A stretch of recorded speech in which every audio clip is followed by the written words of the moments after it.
Good afternoon, everybody. We are here at the Moynihan train station, and today we are going to be walking downtown towards Lower Manhattan. We're going to be checking out the New York Stock Exchange, the Mighty Bull, and the World Trade Center, so we will get started. It may rain a little bit tonight, so we may have to get out the umbrella. But the Empire State Building is still lit up for Christmas, so it looks good. I see Joey's here. Hey, what's up, Joey? Santa Monica Rodriguez is here. What's going on? Sabrina Fair Otto is here. What's going on, Otto? Savi says goodnight, Tom, and everybody. NNB045 says hi, Tom. I hope you had a great day. I did have a great day. Ryan is here, says hi. 007 says good evening, everyone. Doug is here. Sunshine, New York. What is up, Doug? Sunshine, New York. Marty Lewis, the ABX girl. Good to see you. JD Fisher, buy the book. Marco P says keep on trucking, running at altitude, and EBITDA.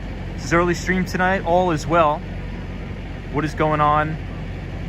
EBITDA, good to see you. So I think we had an intraday new all-time record high for the stock market today for the S&P 500, but I think we're going to see a little bit of volatility, and then we're probably going to ramp into the close to end off the Santa Claus rally. But I was reading an interesting article today in the Wall Street Journal, and it sort of piggybacks off of a lot of things we've been talking about this year on the stream. And this year, as you all know, was one of the strongest years on record for initial public offerings, or IPOs as they're called. However, the statistic came out, and 2/3 of all initial public offerings that went public this year are now trading below their IPO price. So we'll talk about that, and we'll go into the SPAC mania, or the special purpose acquisition company mania that happened this year. And we'll see what the outlook is. Sunshine, New York, good to see you.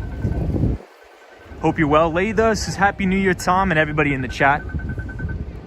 Good to see you, Laytha. We're going to be walking all the way down to Wall Street. We'll check out the World Trade Center, the New York Stock Exchange. And we may be in for a little bit of rain, so hopefully it holds up. We did bring the umbrella, so I think we will be good.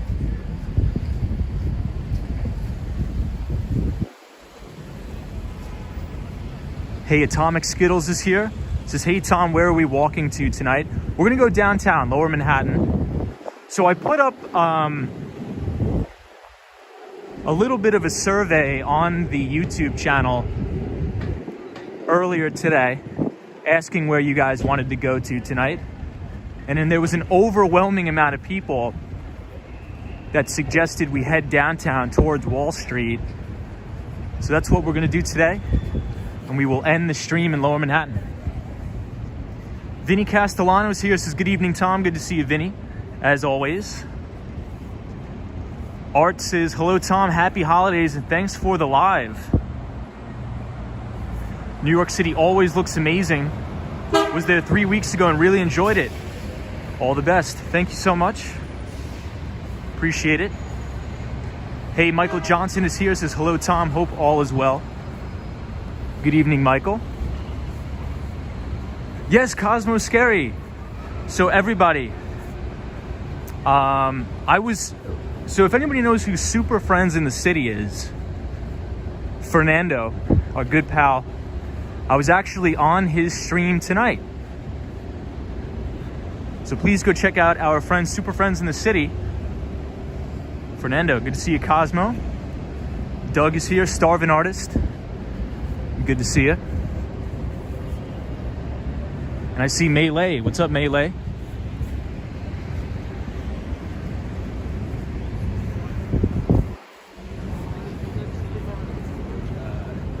JD Fisher, long time no see. I trust you're well, my friend.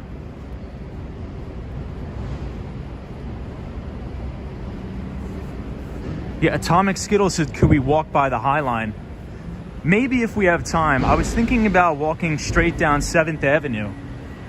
You go 7th Avenue, you can see the Fashion Institute of Technology, and we will end the stream on Wall Street. Hey, everybody, we got Carolina Tom in the house. It's good to see you, Tom. Right back at you, Carolina Tom. Meg says, hello, Tom, watching from Singapore. Welcome, everybody from Singapore. Singapore is a great country, very capitalistic values, very good country. Nathan Guadalupe is here. Says, good night, everybody. Big issues from Guadalupe. Well, I hope you're well. Hope those issues clear up. Terry Docker's here. What's going on? Good to see you.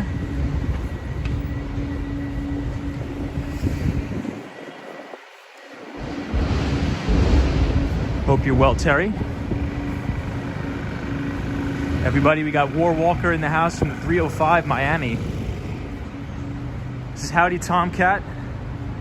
One more day till New Year's. Isn't that crazy? It's going to be 2022, everybody. That's really nuts. Mickey says hi from Scotland, Tom. Scotland, very cool. We have a very diverse chat tonight. Good to see everybody.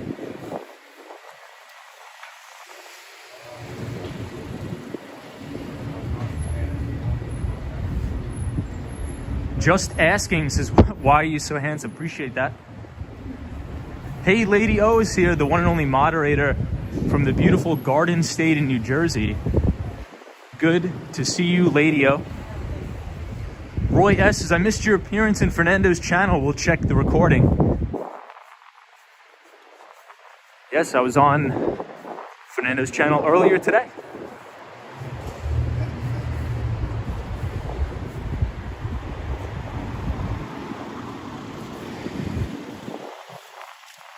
War Walker, I hope everything is well in Miami. EBITDA says, Tom, did you see the news? One of the deals I did a little due diligence on leaked early. Samsung buying Biogen. Really? No way. Samsung buying Biogen. That's really wild. I did not know that.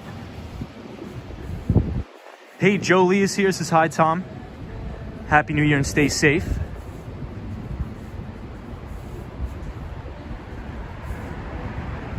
Good to see you, Flex Stream. Trust you're well.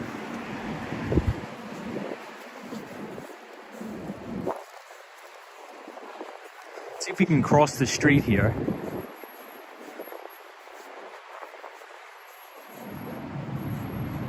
But that seems a little crazy.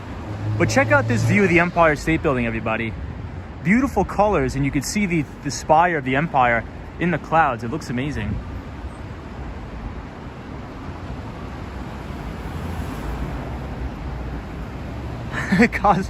Cosmo. That's funny. Hey, Roy S., how are you?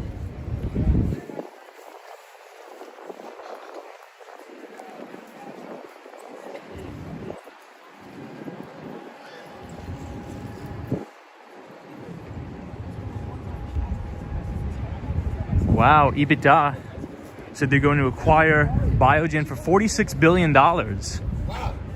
That is nuts. I know, especially for Biogen. Oh my shit.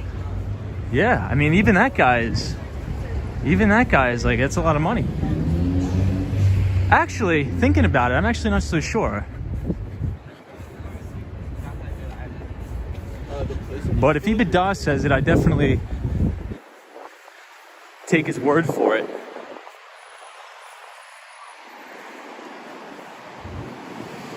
Yeah, EBITDA says shareholders probably aren't too excited given the current share price.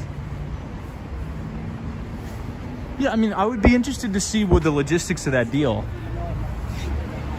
How are they buying it? Is it all cash, all stock, or 50-50? Or I guess we don't know yet.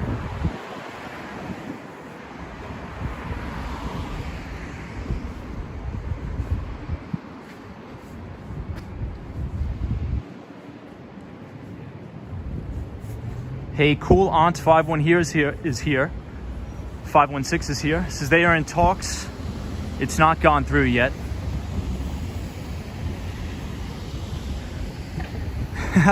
EBITDA says sorry, we can't leak that yet. We'll be waiting, EBITDA. FB is here, says Tom, how are you spending your New Year's? I'll probably still be in New York City for the New Year's holiday. What about you, FB? Hey, Andy is here, says good evening. What's up, Andy? Good to see you. Cool Aunt 516 says Biogen says they will buy shares. Well, that's good to know. We're gonna have to do some due diligence on it as we make our way around this guy. But that's pretty substantial. That's a big deal. Very interesting that Samsung would be acquiring them, though. Sabrina Fair says, I am ready for the Neuralink chip from Elon Musk. I think I would probably be in a trial round for Elon Musk's Neuralink chip. What about you guys? What do you think?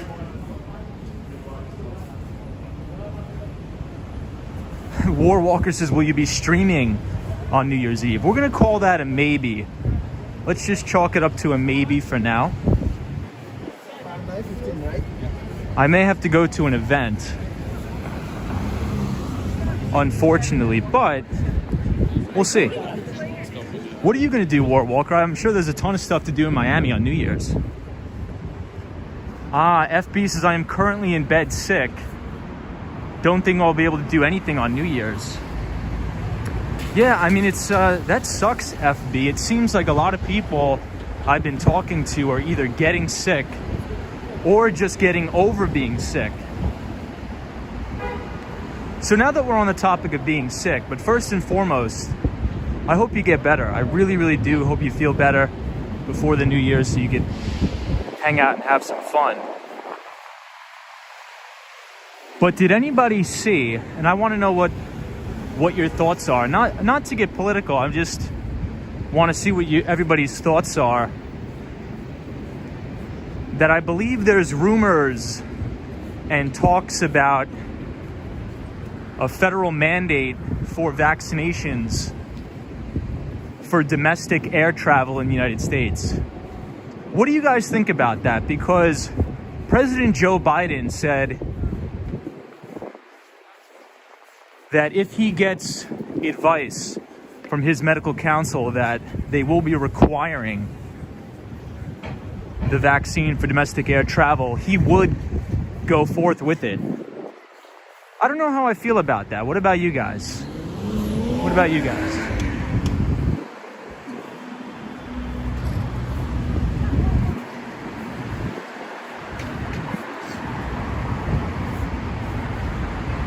BitMeg TV says, I'm totally pro-vaccines and vaccine mandates.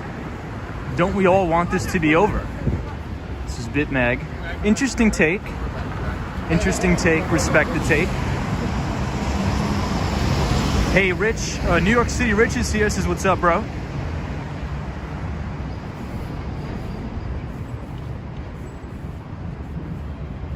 Hey, Daniel's here. Says, hey, Tom, I think it's a terrible idea. Yeah, I think it's a terrible idea as well. Mainly because we've been seeing so many breakthrough cases, right? The vast majority of people who are vaccinated are still getting it. So I'm not too sure what the mandates would accomplish, if anything. Hey, Fresh Start is here. What's up, Fresh Start? And did you guys know I was reading an interesting article today that says you are actually least likely in an indoor setting to get COVID on an airplane, because all of the airplanes now have the very, very efficient HEPA filtration system. So you're actually the least likely to get it on an airplane.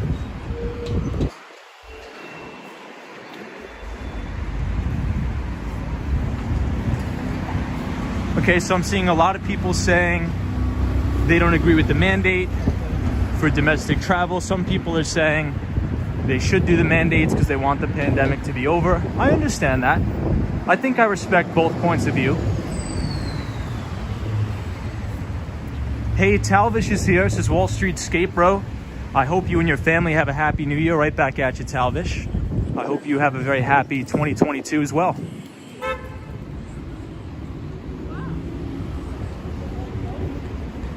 Laytha, very good point there. Laytha says the problem is you have to be in the airport in order to get on the airplane. And oftentimes, especially over the holidays, Laytha, I was in John F. Kennedy Airport as well as Miami, and the airports were so packed. It was really, really crazy because all of the flight cancellations. Yeah, Daniel G says it's government overreach. I think I'm in that party. So I'm definitely pro the vaccine, but I'm not pro the mandates. That is my view. As you guys know, I'm always transparent with my views, and I respect everybody else's as well. Yeah, FB says I think the mandates would bring even more chaos.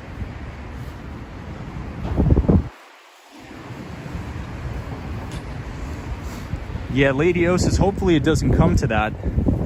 But a lot of my friends, just to give you guys some perspective, a lot of my friends here in New York that have been fully vaccinated, the vast majority of them are either sick with COVID right now or just getting over it. Which kind of sucks, right? But I think if we look on the bright side of things, because if we really want to analyze the data in the most appropriate way, I think the media, both on the right and the left, are really pushing the narrative. Cases running wild in New York City. You know, it's Bill de Blasio's fault. Or cases are running wild in Florida. It's Ron DeSantis' fault. Cases are running wild. But all of the articles conveniently leave out the fact that the hospitalization rates are extremely, extremely low, which is a good thing, which is actually a positive sign. So if we have a pickup in cases and virtually nobody is being hospitalized, that's a good sign. But I think the media will just, force the narrative of cases, and, look here, don't look here. But if we really want to analyze the full picture, we have to focus on hospitalizations and deaths. And very positively, a lot less people are dying, which is great news. Hey, the Austin Tennis is here. Says cases are running wild. It's Tom's fault.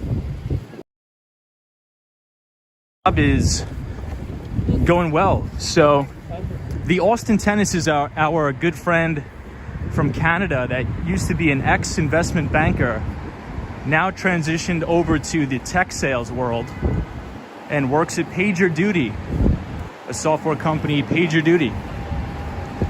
So congrats on that, Austin Tennis. Hopefully you're enjoying the job.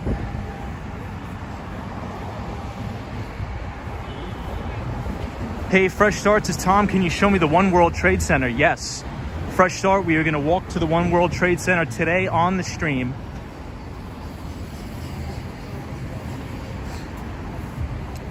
Marty Lewis says it's not as if there are no hospitalizations. You make a good point. San Miguel says, good evening, everybody, and Tom.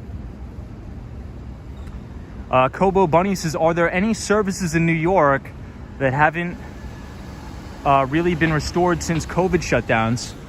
Well, pretty much everything has been restored, Kobo Bunny, but a lot of the Broadway shows are unfortunately shutting down. Not all of them, but there's some, as well as the Rockettes. The Radio City Music Hall Christmas Spectacular is now closed due to COVID. Hey, Edson says, hi, Tom. What's going on, bro? Good to see you, Edson, as always. Eve Long says, I miss New York so much. Hey, Tandid Music, thank you so much for the $2 super chat. Thank you for supporting the channel. I appreciate it. Hey, Shot by Scott here. So Shot by Scott is an amazing photographer out of the Miami-Dade County area. If you want to check him out, please check out Shot by Scott.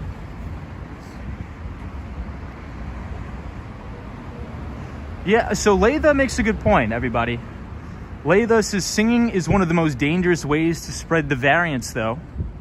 Broadway should be shut down more than most places.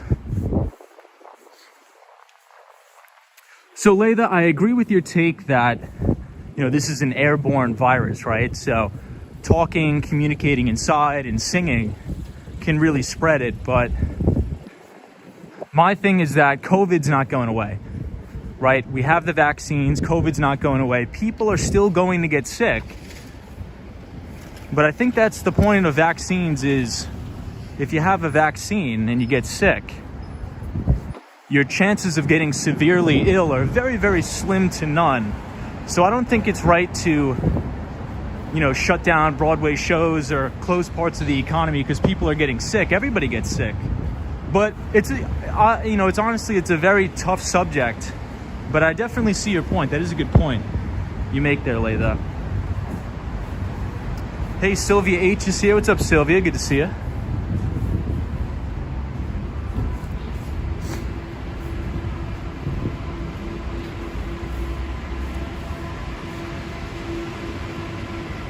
Sylvia H says, Tom, do you have any info or take on Johnson & Johnson splitting the company?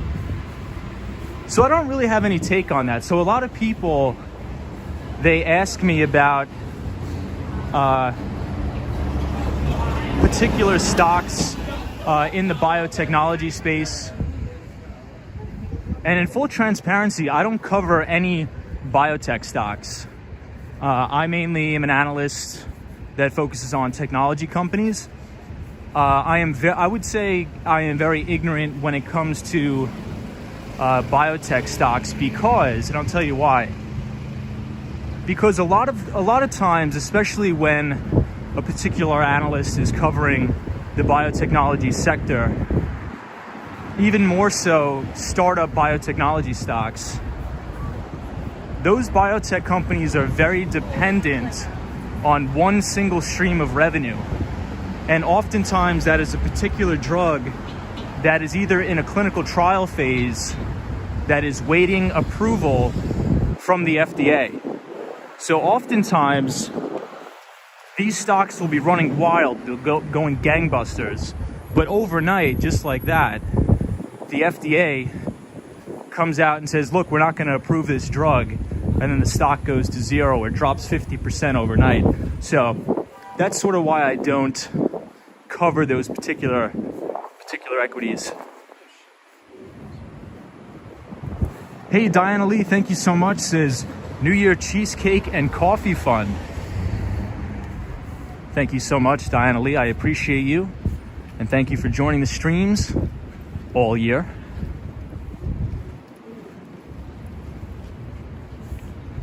Yeah, Sally says Chipotle. Or Chipotle.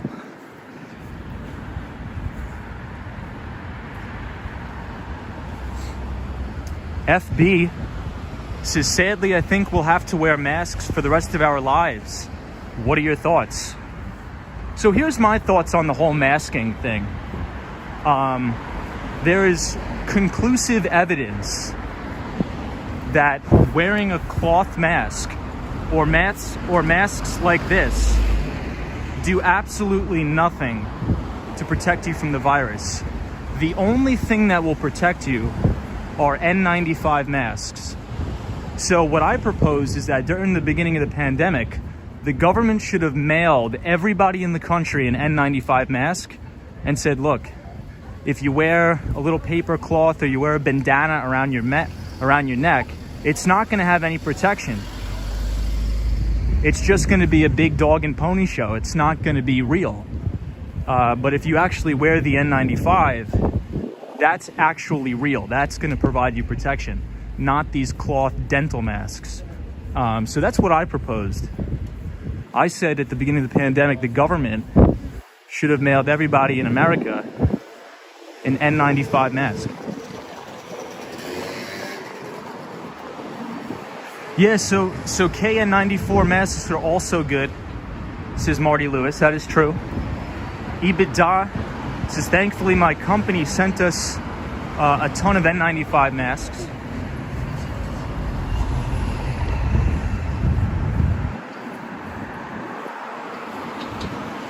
And that's my take. And I know it's a controversial take, but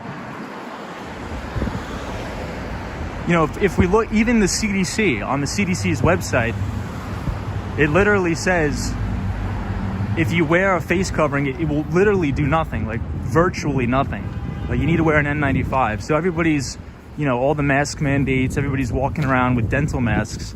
It's all for show. It doesn't do anything. So that is my take. Starving Artist, how are you? Good to see you, Starving Artist.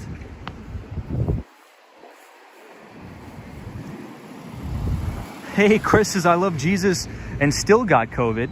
What's up, Chris? Good to see you. FB says, I agree with you, Tom. How's the weather here? The weather is not bad, but it is supposed to rain very soon. War Walker says, run for office, Tom. I don't think I could ever go into politics. Dane Harvey says, the one thing that'll protect you from COVID-19 is Jesus. Huh. Hey, Scrooge says, exactly. If it was actually real, they would have mailed us masks. So that was my take, because we're spending all of this money on COVID tests, right? Like, everybody go get a COVID test. The lines in New York City are around the block, down the corner, or down the corner, around the block, however you want to call it. Instead of spending all the money on the tests, why don't you actually mail people the correct masks that will prevent them from getting the virus in the first place? I don't know. That's just my take. Shot by Scott says, Tom, any thoughts on economic breaking point for rampant spending on testing, vax, etc.? Yeah, I mean, so I think that as a percentage of overall economic spend and government spending on that stuff is actually very, very minute in terms of the overall outlook on things. I actually don't think this new variant, Omicron, is having any impact on the economy or the markets. But if you start to mandate, you know, vaccines for domestic travel, I think you're going to have a lot of uproar. And unnecessary too, unnecessarily.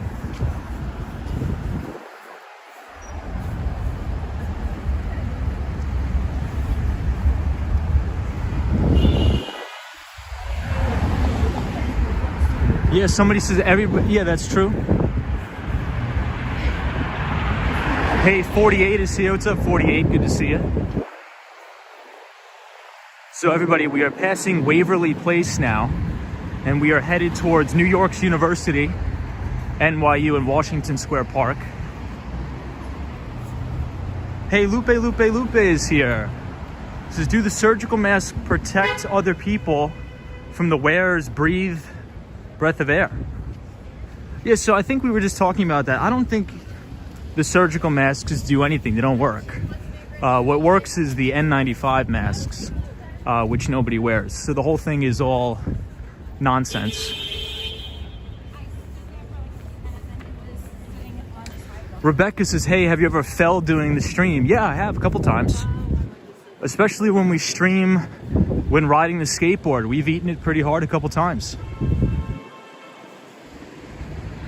Hey, Starving Artist, thank you for the $10 super chat. It says Mask Fund, Tom. Thank you, Starving Artist. I appreciate that. I'm gonna buy a bright, brand new, shiny N95 mask just for you.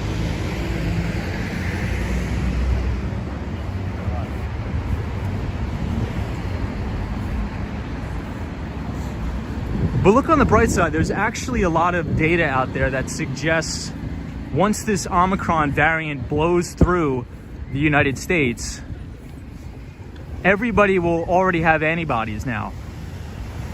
So my bull thesis for next year is that we just have to get through these 2 months, right? Everybody's going to be seeing each other for the holidays. Everybody's going to get sick, but that's okay. That's okay. And the reason that's okay is because if we look at the data, if you get the Omicron variant, you are extremely less likely to enter the hospital or die as comparison to Delta, which is a good thing. We don't want people going to the hospital, and we don't want people dying. So if you can get COVID and almost be guaranteed to not go to the hospital and not die, I would rather get COVID just so I have the antibodies, and then you're ready to rock and roll.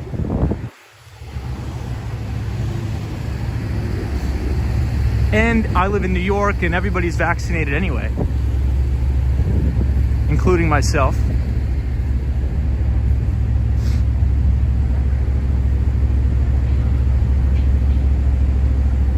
Marty Lewis's antibodies from having the virus do not last. Well, I think that's with any virus, right? But it wanes over time, right? I think it's the same thing, you know, if you get the vaccine, that's why you have, you know, multiple doses of it, because the effectiveness wears off over time. But you're way less likely to get seriously sick. And that is the whole thing that people need, in my opinion, need to think about, because the media will scare the hell out of everybody and say cases are rising, right? People get sick, that's life. But if the data is telling us that people aren't dying and people aren't going to the hospital, that's a good thing. That's a good thing. We don't want that. So if we can have COVID turn into something that'll be like a seasonal flu, as opposed to what it's been when people get it, unfortunately they go to the hospital and die, this is a positive thing in my eyes.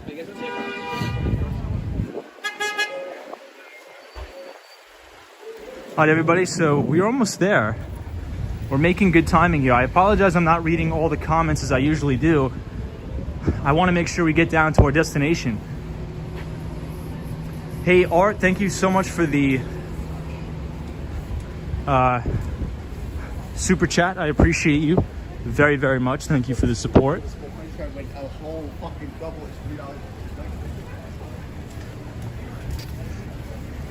Yeah, so Steve Rowe makes a good point. And to Steve, the answer I have for you is I don't know. Right? I'm not an expert in diseases. I'm not an expert. I didn't study medicine, and I'm not a doctor. Right? So I don't know personally, but the only thing that I can do as a citizen is try to look at as much data as possible and try to use my background in data science to analyze that data the best I can to then make informed decisions. And right now, from the data we have, the decisions and the conclusions that I'm drawing is that if you are an older person or you are immunocompromised, you should probably get the vaccine. You from dying. And I think that's a great thing. And if you're relatively healthy, you should probably still get the vaccine, because if you get sick, it'll be extremely mild. You know, this is why we have, you know, things like the flu vaccine, right? So if you get the flu vaccine, it's not guaranteed that you won't get the flu. But what happens is if you get the flu, it'll be very mild. So that's sort of my take on it. And I could be wrong, right? I could be wrong. More data comes in every day. Hey, Shot by Scott, thank you for the $5 super chat. I appreciate it, Scott. It says, cheers to herd immunity and a massively healthy and successful 2022. Absolutely, right back at you, Scott. I wish you all the success in the world. Please check out Shot by Scott. He's a great photographer from the Miami-Dade County area. So we just walked through the NYU College Town area. So I'll stop and read some of the comments here. Hey, Orland Edwards is here. Says hello, Tom and everybody. Bitmag TV says Bleecker Street. Audi Art, thank you so much. And Tanded Music, thank you for the super chat. I appreciate it. Hey, Robin says, seriously, I feel like you will be ringing my doorbell in less than 5 minutes. I can practically see my building. Oh yeah, so Robin is a new viewer to the channel, and I believe she lives in Greenwich Village. Beautiful neighborhood, by the way. Very jealous of you, Robin. Steve Rose says, that's the problem We don't know from the beginning what is true from science or info that is pushed for political agendas. Joe Hernandez says, hey Tom, hope you had a great day. I did have a good day. I had a very good day, Joe. Hope you had a good day as well. Check out how beautiful this building looks with the Christmas wreath on it. Hey, Twisted BTW says, my science teacher did an example on the mask. He sprayed perfume in the air and we could smell through them. The virus molecules are smaller than the perfume ones and it will just go straight through the mask. Interesting. Yeah, Coolon516 says, I'm jealous also. Marty Lewis says, I'm jealous. Kimmy G says, pretty. Hey, Kimmy, I saw you earlier today on Super Friends in the City's live stream. Good to see you.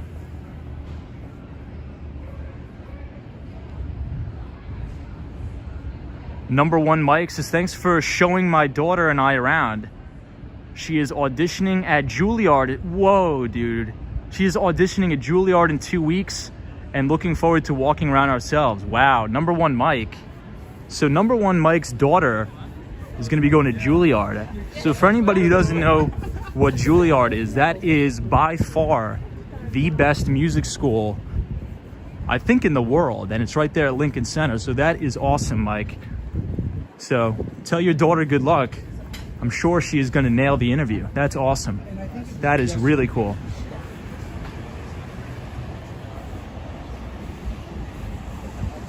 Yeah, Obama says, Tom, get your new channel ready.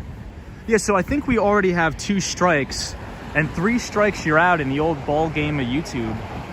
But at the end of the day, I think free speech is more important than a YouTube channel. And if we could have conversations that are civilized, then I think that's a good thing. So if they take it down, you know, whatever. It is what it is. Oh, excuse me. Sorry about that.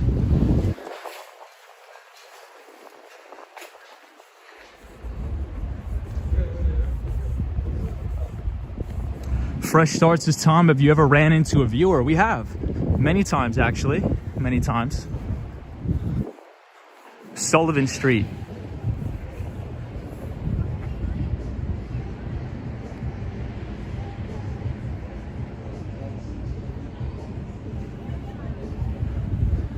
But, you know, and then again, right, guys? I mean, if they take the channel down, it's not like we're saying anything bad. All we're doing is having civil and respectable debate about the data that's presented. We're not saying anything bad. But the overlords of YouTube think otherwise. You know, there's a lot of people on this channel that disagree with me, and there's a lot of people on the channel that I disagree with. But we're all very good friends, and we can be civil. And everybody has a lot of really good ideas. And I respect data. The more data you have, the better. As we pass Thompson Street. Hey, Andrew says, do you know anyone who has worked at Deloitte? Yeah, one of my good buddies works at Deloitte right now. Helen says, good night, Helen. Coolon516 says, so have you picked a new name yet? So funny. Kim Grant says, why does YouTube even care?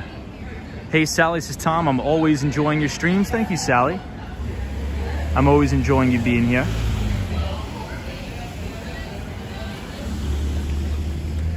Obama says, Tom, we are with you or I wouldn't be watching. Appreciate that, Obama. Hey, Kevin Lee is here. Says, good evening, 222 Atlantic Avenue, Barclays Center, Flatbush Avenue, New York City. Twisted BTW says, I think it's good to hear other people's opinions. I do too. Western Mass Dave says, one reason I respect your stream, respectful dialogue. Absolutely.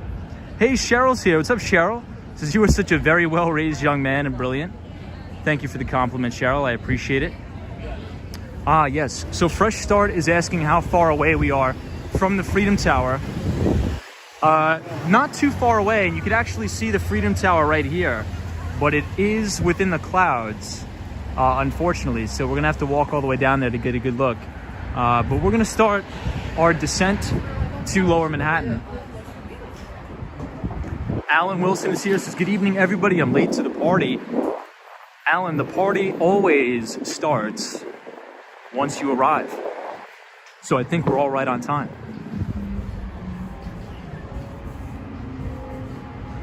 Helen says, which part of New York are you in? So to give you an idea, if you make a left right on the street and keep walking all the way up, you'll land right into New York University and Washington Square Park. But we are going to go the other way, and we are going to walk through Soho, maybe through Chinatown if we have some time, and then we will conclude the stream on Wall Street. Everybody, we have Jimmy Anderson here. What's up, Jimmy? Good to see you. Jimmy Anderson is the host of the Beer and Bets podcast.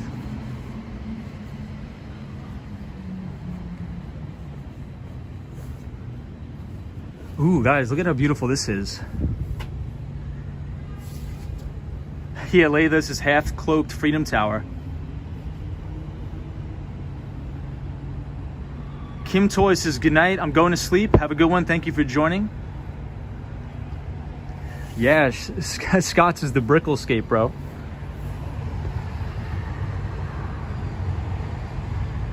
What do you guys think about this one? I like this one a lot. Obama says Anderson Cooper lives near NYU Library. I did not know that. Hey, Andrea says, hey, greetings from Germany. Welcome. So behind this, I guess I'll call it a painting. There's another picture with all newspapers. And if you zoom in, you'll see like a Barron's Financial Times. And I really, really want to buy that. And I told the person in here, I'm like, I will buy this one. The only reason why I'm not buying it is it doesn't have Investors Business Daily. If it had Investors Business Daily, I would buy it. I think that is such a beautiful piece of art. I digress. Yeah, Latha says Tom needs that printed newspapers. Yeah, Latha, I was in there inquiring about it. I walked past it and I just couldn't believe how beautiful it was. But the artist left out the most important newspaper there is, Investors Business Daily, unfortunately. Photos from around New York says, can you buy it as a print? I'm actually not sure about that. Photos, I may have to ask. But good to see you, photos from around New York.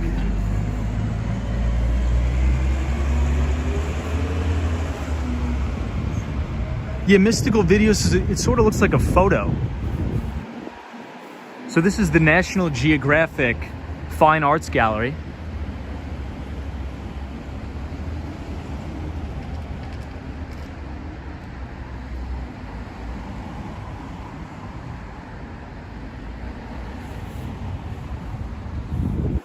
Shot by Scott's South Florida Business Journal. Somebody says art is just a tax scam for the rich. That actually is probably a good topic to explore.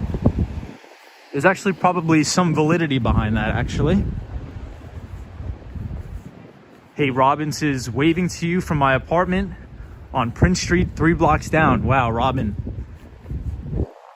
Prince Street is a fantastic location because there's the one and only Prince Street Pizza. Very famous for its spicy pepperoni slice.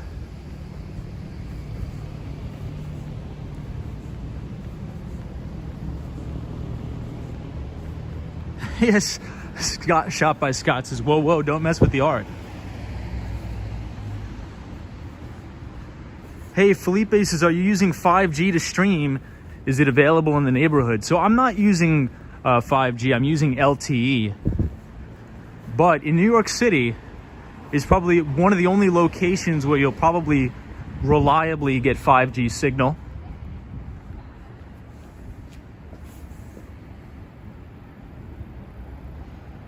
Hey, Prince Charming is here, says hi Tom. What's up, Prince Charming? Good to see you. Layda says, I thought real estate is where the uber wealthy launder their money as well as the Cayman.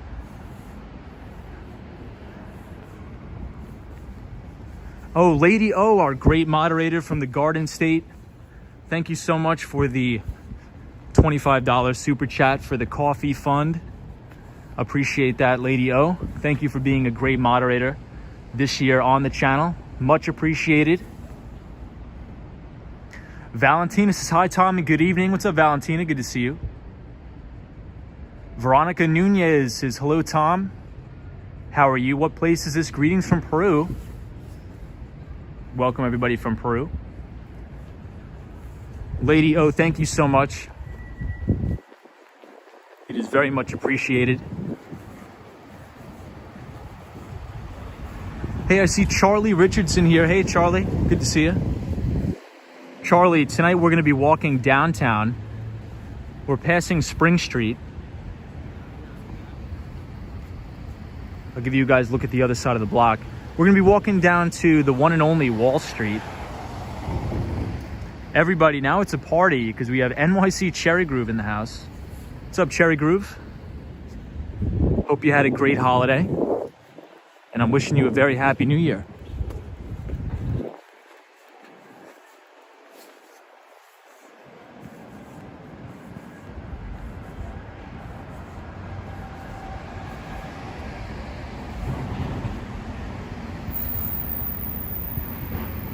Yeah, Fresh Start is saying, Tom, is there still haze in the sky? A little bit of haze in the sky. So in order for us to be able to see the World Trade Center, we're going to have to get really, really up close.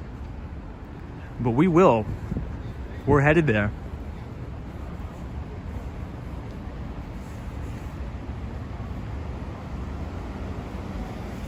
Twisted BTW says, me and my family got a lot of looks while driving around New York City with our Arkansas tags. That's funny. I don't think I've ever seen a license plate from there. Although I will say, whenever I'm in Miami, Florida, I've been seeing a lot of California license plates as of late. And that is quite the distance to be able to come to. This restaurant is beautiful. And this Lamborghini is very nice as well. Oh, I think I know whose this is. Let me see. Yes. So everybody, our moderator, Cosmo Scary, is eating dinner here. I'd assume maybe with his family or some of his Baruch Bearcat alumni.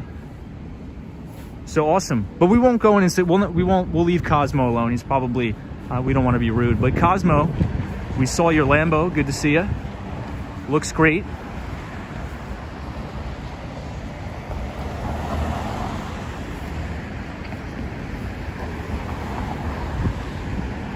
So this is West Broadway and Broome Street, headed downtown. Cosmo Scary says, don't touch it. I won't. We didn't touch it. NNB045 says, I've seen legit California plates here in Montreal. I couldn't believe it. Really? That is actually really surprising. Montreal. Wow.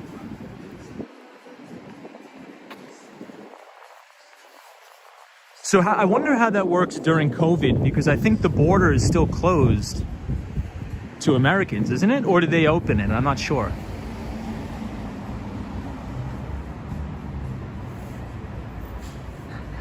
You know what, Laytha? That's actually a very good point. Laytha says Cosmo Scary is way too smart to drive his Lambo in the crappy streets over here. Hey, Kenneth is here, says it's open now. Okay, so the border is open. Got it. You see, everything is so convoluted with travel. It's so hard to keep up.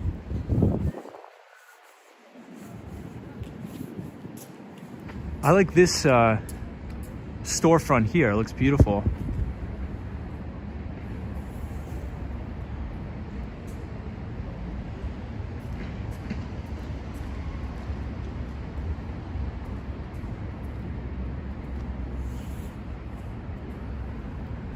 Everybody, we have Daniel G joining us from Buenos Aires, Argentina. Good to see you, Daniel G.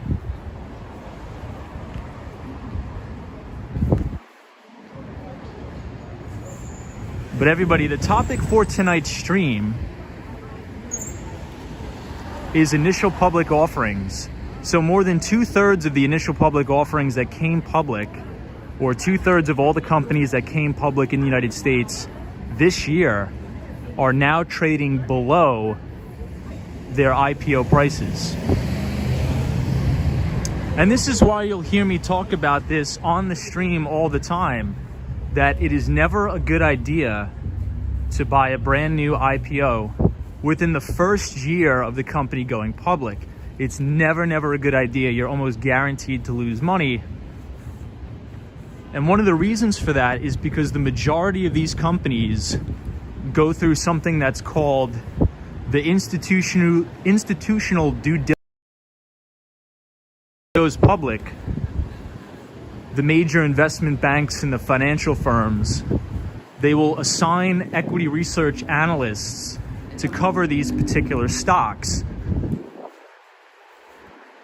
And as we all know, there's 4 quarters in a fiscal year, so there's 4 earnings reports. So a lot of these analysts will look for earnings stability. So if a company goes public and they start to miss their quarterly earnings expectations, institutional money will not flow to those names. And that's why IPOs trade very volatile. So what I would suggest is, if you're interested in buying a company that just comes on the market, make sure you're joining every single earnings conference call and making sure that company is hitting analyst expectations.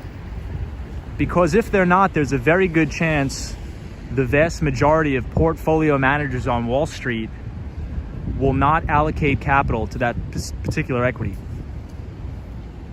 So now we are on Canal Street, West Broadway and Canal Street. If we walk all the way up here, we'll hit into Chinatown. And if we go down here, we'll slam right into the World Trade Center.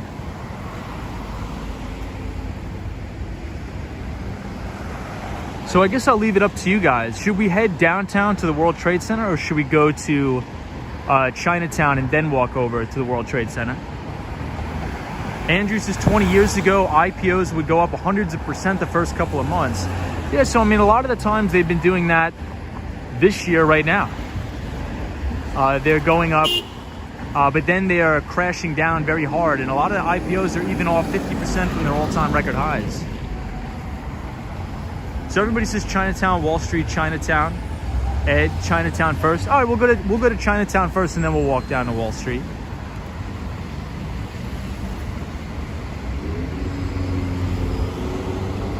Chris is both. You know, I always notice we usually end up doing both anyway on the channel, which is good.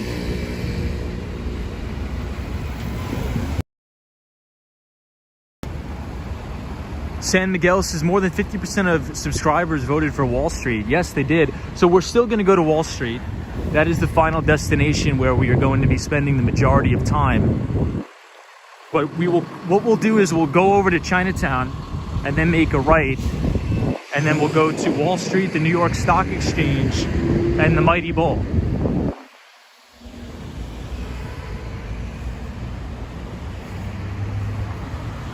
Hey, Ken says my first job was 100 Center Street.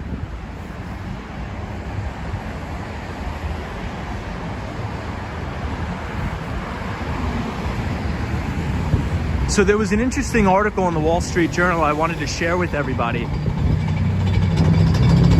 And it's very educational about initial public offerings that I always talk about. So if you want to read the article, I do not think that they'll hit you with a paywall, so I think you'll be able to read it for free. And there's some really good infographics in there. If you type IPO in the chat, the Nightbot will drop the link to the Wall Street Journal article talking about all the IPOs that happened this year, as well as all of the special purpose acquisition companies.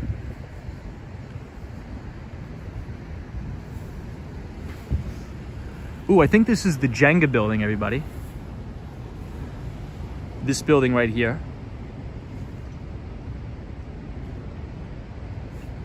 Hey, Alec R27 says, you can see my building. This is a pretty nice place to live.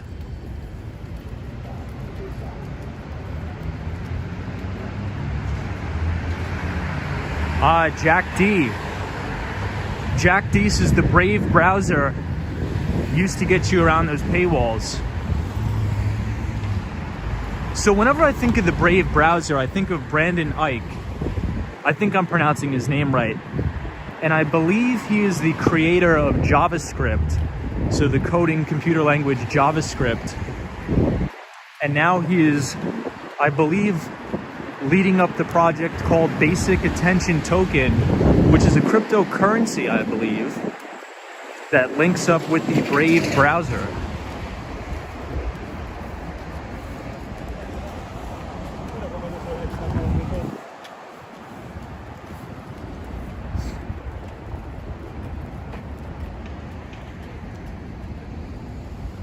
NG, it's good to see you.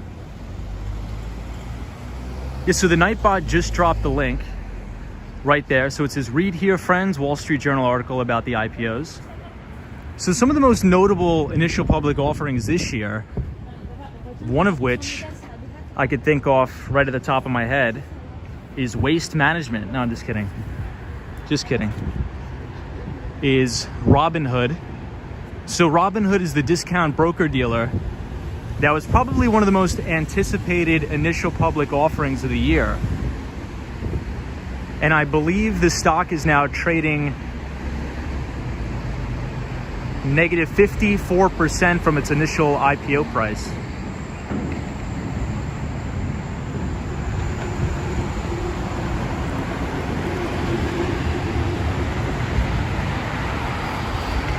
So just as a rule of thumb, usually every time you turn on the news, you see CNBC or Bloomberg, and they're covering a particular initial public offering, it's probably best to stay away from that particular stock for at least a year and a half.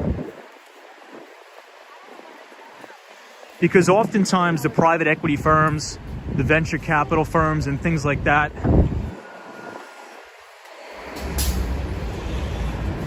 that are, just want to let that guy pass. So usually the private equity and venture capital firms, they're trying to offload their shares to the public markets. And so they really need to sell the IPO, because that's essentially an initial public offering. It's the transfer of ownership from the private market to the public markets. So you could think about the hedge funds, the pension funds, and the mutual funds.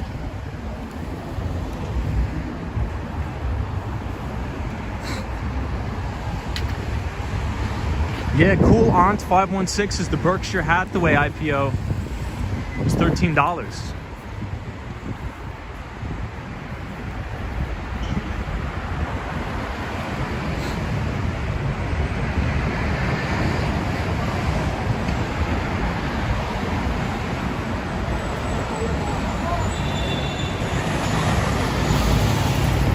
Hey Alex, is that tall building straight ahead with the bright lights on the top looks so cool in the low-hanging clouds? I agree. Mystical Videos says financial news is just to create a better market. Perhaps.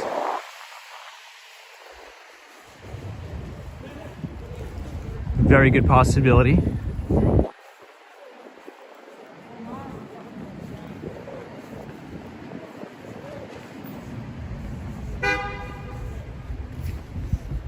Ooh, and I remember, so another IPO that everybody probably knows is the Korean e-commerce company Coupang.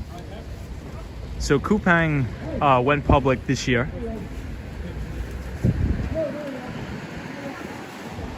And I think that's like off 35% from its initial public offering price. Yeah, Daniel G says same thing happened to Twitter.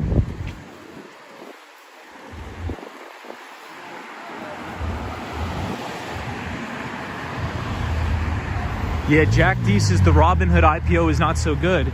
And I remember the day Robinhood went public, we were streaming, and I told everybody, it was the talk, I think it was actually the topic of that night's stream.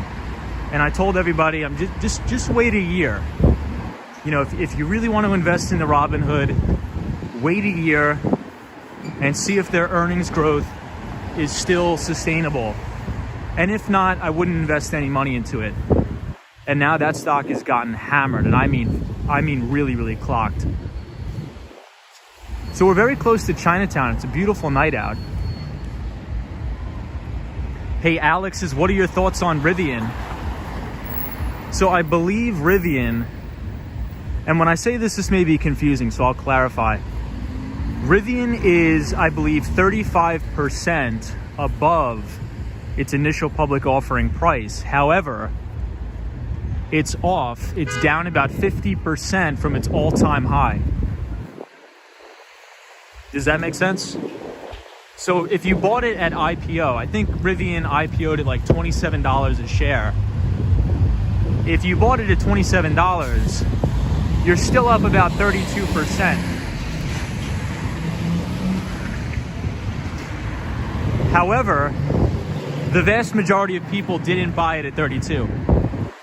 I think Rivian went up something like 300 to 500% and then came crashing down almost 60% of its value. So I think the vast majority of people are underwater. But I personally would not buy that particular stock. I will never invest in a company that doesn't have earnings or sales, and Rivian has neither.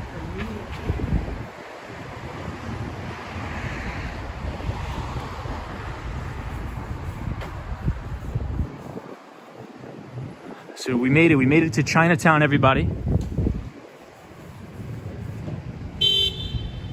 Hey, B Pet Show says hello. What's going on? Good to see you, Pet Show.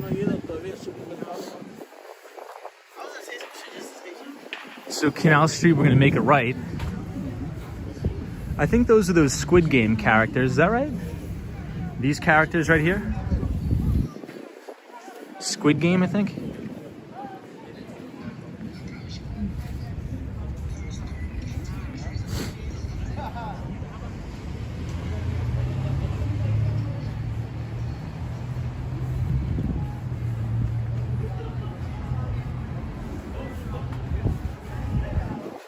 So this is coming up towards Little Italy. So I guess we'll take a walk around Little Italy and Chinatown as well.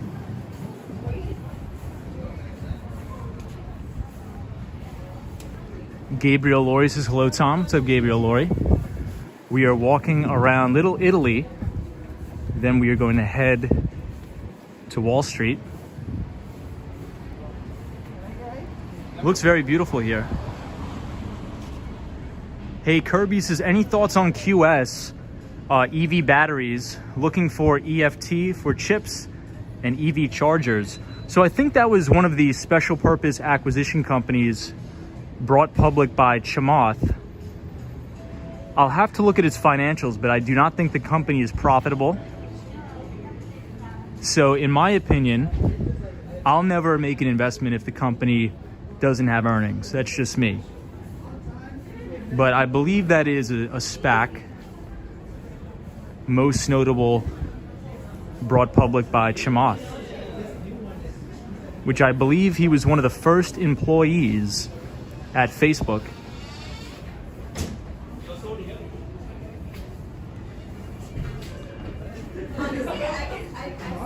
Ken says the best deli is on Mulberry and Grant. So we are on Mulberry and Hester Street. Check out the architecture of the buildings, everybody. It looks absolutely beautiful. We're standing on the corner of Mulberry Street. We're seeing Cafe Napoli.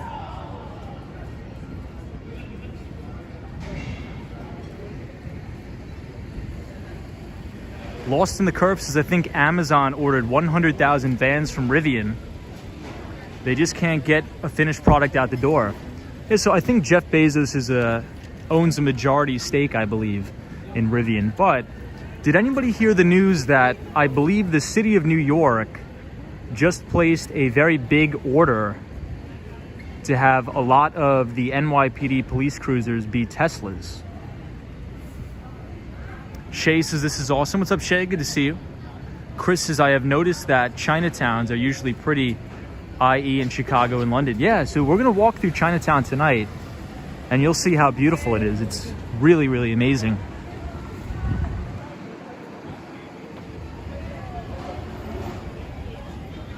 Check out the storefronts here, very beautiful. The architecture is amazing.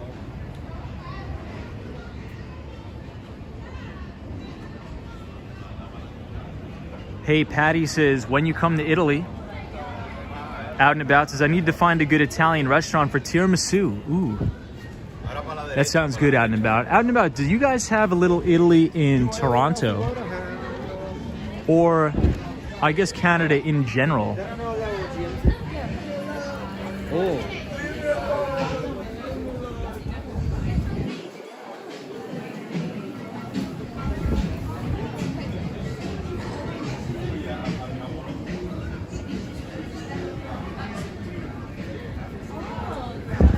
Laytha, that's so funny. Laytha says that's all we need is police officers playing video games in cars.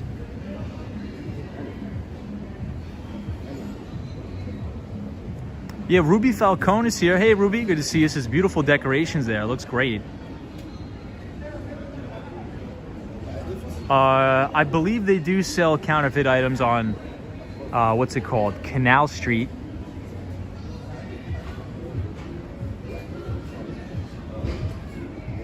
Yeah, David M says, I love me some Italian food. Same here. Robert Parker says, is that de Blasio's last act of mayors? Or last act as a mayor? I'm not sure. I'm really not sure. I just saw it briefly that the NYPD is going to place an order for Tesla vehicles. I'm not sure which model. Can anybody Google that real quick? Because now I'm very curious.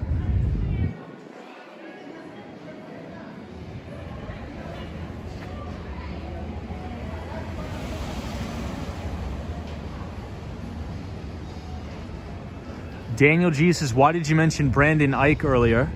So I believe somebody was talking about the Brave browser, and I believe Brandon Ike is actively leading up the project of Basic Attention Token, which is a cryptocurrency, which I think integrates with the Brave browser.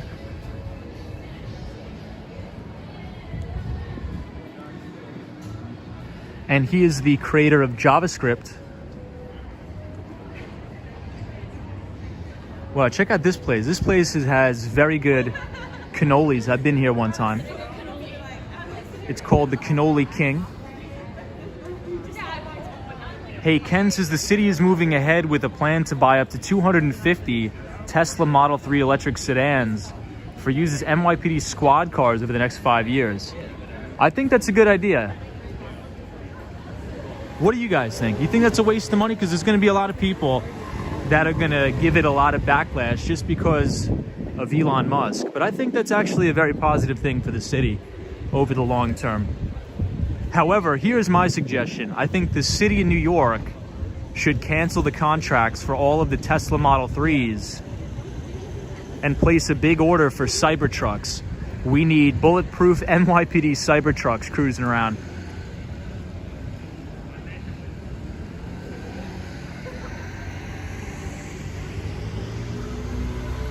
Chris says, are those restaurants back to being regular hours with COVID? I'm not sure about that, Chris, but I don't want to guess on that because I'm actually not sure. Patty says, how old are you? I'm 26. 26 years old. Wow, this outdoor dining setup is beautiful here.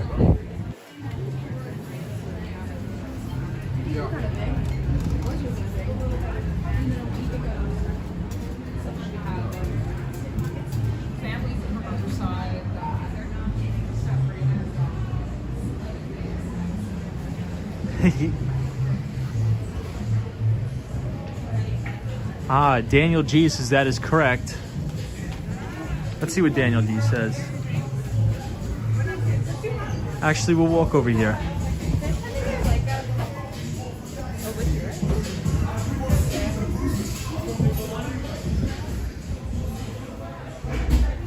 Sam Miguel says, so you were born in 1995. I was. 5/25, 1995.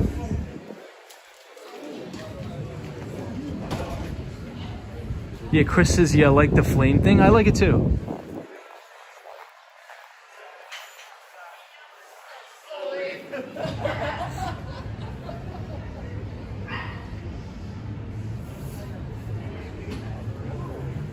One of the things I like about Little Italy here is the outdoor dining setup. Ah, Carol H says, oh, you buy Ferrara's Bakery. So Ferrara's is down this way and to the left. We'll take a look at it. Jack D says, ex-Wall Street CEO said merger and acquisition activity will start accelerating soon in the biotech sector. The very next day, Pfizer bought pharmaceuticals, sending shares up 83% in one day. Well, we just heard from EBITDA, which is an investment banker at Bank of America Merrill Lynch. He just joined the chat and told everybody about some exciting news of Samsung potentially acquiring Biogen, which was very surprising to me.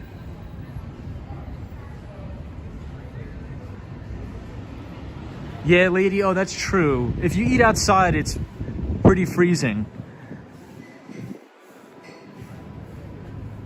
So for anybody who wants to know the exact location, we are 177 Mulberry Street. So we'll make a right, we'll turn around. We'll walk past Ferrara Bakery for our pal Carol. And then we'll head through Chinatown and make our way to Wall Street.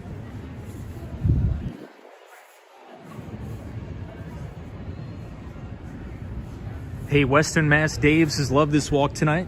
Thank you, Dave. I appreciate it. If you guys are enjoying the stream so far tonight, feel free to leave a like on the video. Alan Pickett says, howdy, Tom. What's up, Alan? Patty says, New York, my dreams. You definitely got to come. Definitely a beautiful place. Beautiful night tonight. Chris says, so no heaters out there. I do see heaters out. Ooh, so here's something I wanted to show you guys. Check out the scaffolding. The scaffolding on the buildings is really, really nice.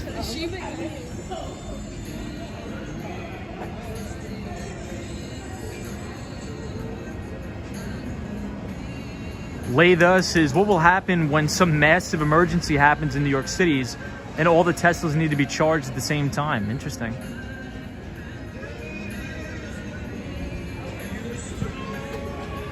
I'm not sure about that. I think there'll probably be more than enough EV charging stations to go around, in my opinion.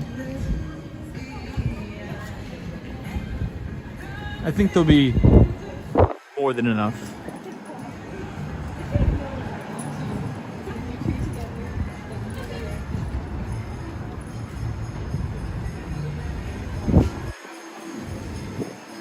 At least that's what my opinion is. I think there'll be more than enough EV... Oh, sorry, man. I think there'll be more than enough EV charging stations. I think I knew that kid. I think I knew that guy. He looked like... Huh. Ah, you lived in New York City in 1986. Very cool. I wonder how the city was in 1986. So here we are for Carol. This is the very famous bakery here, Ferrara.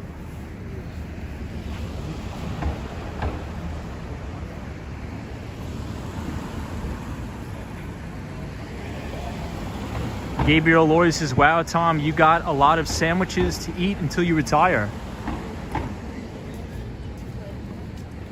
I guess. Hey, FireVids is opposing argument. What happens if there is an emergency and there is a gas shortage? Interesting take. Yeah, so I think it'll add some diversity to the fleet, right? I mean, I think... And you know what? We were talking about this on a previous stream when we were talking about the global semiconductor shortage. And that was one of the industry themes that I'm watching for 2022. I think the demand for semiconductors and chipsets will continue to be extremely, extremely strong. If we just look at electric vehicles, in the average EV, there are 2,000 chips in one electric vehicle. If we compare that to non-electric vehicles, we'll find that there's about 800 to 950 semiconductors in non-electric vehicles, but in EVs, there's almost exactly double. And that's just one industry, right?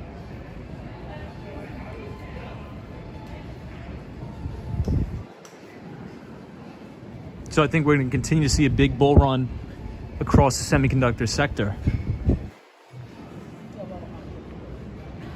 Yes, Sarah G says diversity and backup generators as well. So Generac, I think one of the most profitable companies that I was covering this year is a company called Generac, which sells backup generators.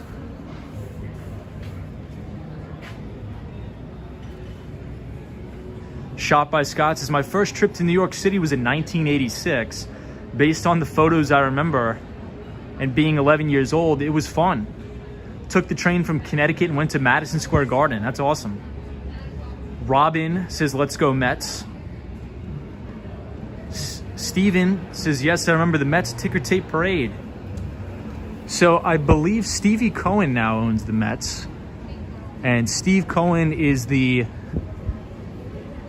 founder of .72 Asset Management,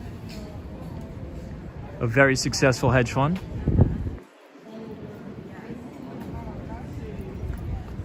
All right, everybody. So now we are leaving Little Italy and we're going to head towards Chinatown. And then we'll make our way to Wall Street.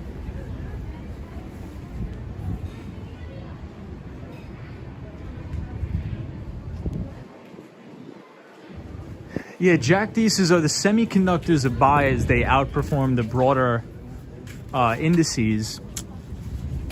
I mean, I think valuations are a little extended, but the reason why they're trading at such premium multiples is because of the reliability of the earnings and the outlook of the earnings, right? So if you think about NVIDIA, Taiwan Semiconductor, if you guys want a comprehensive breakdown of two of the semiconductor stocks, one of which is Broadcom, the other one is NVIDIA.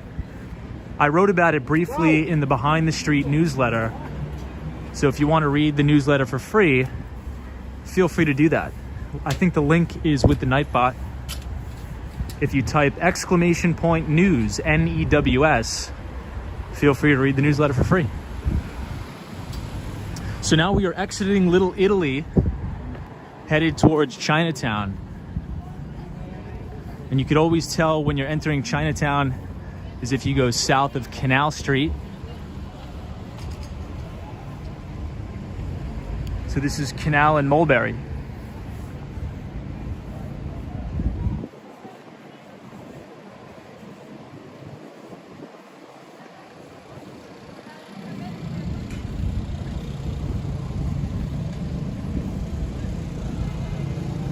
And then if you make a left, you'll go up towards the Manhattan Bridge, which is also very nice. I think we've been skateboarding across the Manhattan Bridge many times on the stream this year. MTR is here. Hey, MTR, long time no see. I hope you had a very Merry Christmas, Happy Holidays, and a wonderful New Year as we're walking through Chinatown. Look at how beautiful these lights are here.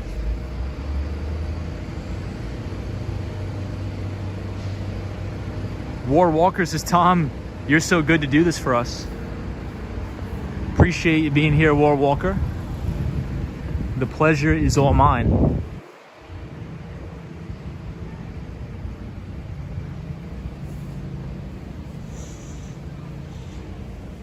Shay says, do you like to buy or sell options as a part of your investment strategy?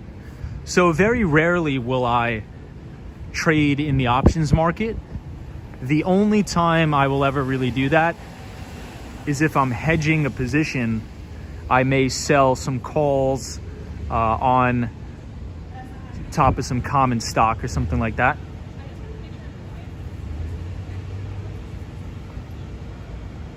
Gabriel Laurie says, I've seen a lot of concerts in Madison Square Garden. I really would like to see a Billy Joel concert in MSG. What about you guys? Beyond the Matrix says, I like the Manhattan Bridge more than the hyped up Brooklyn Bridge. I think that's a very good take.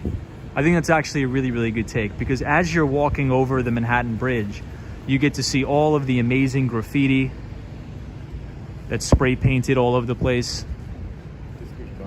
And it's very, very unique, very beautiful. Hey, Super Friends in the City is here, everybody. I was on Super Friends in the City's channel live stream earlier today in the Moynihan train station. So if you guys want to take a look at another amazing show here in New York City, please head on over to our pal, Super Friend and the City's channel. His name is Fernando, good friend of mine. It was great to run into him today at the brand new Penn Station.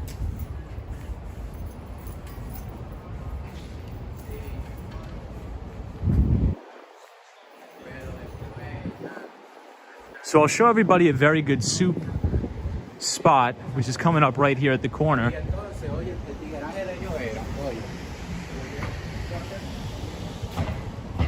Hey, Kitchen Lab is joining us. Good to see you, Kitchen Lab, as always. Hope you're having a great day. We are in Chinatown today, but we will be making our way down to Wall Street. So check out all these lanterns, beautiful.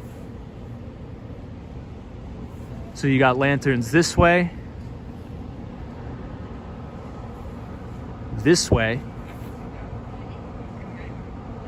wait for it,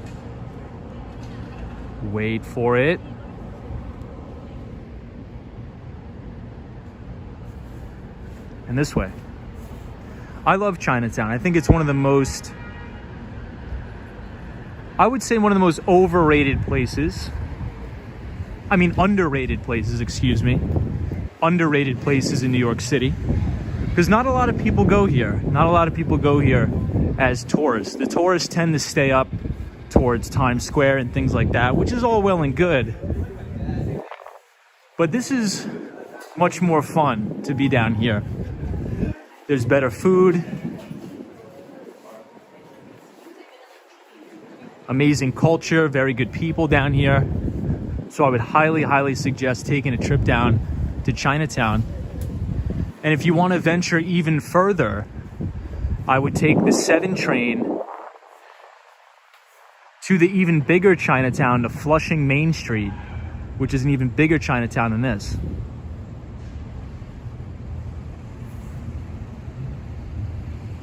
RJ's is the best Chinese cuisine for sure. Agreed. I agree, RJ. Good to see you.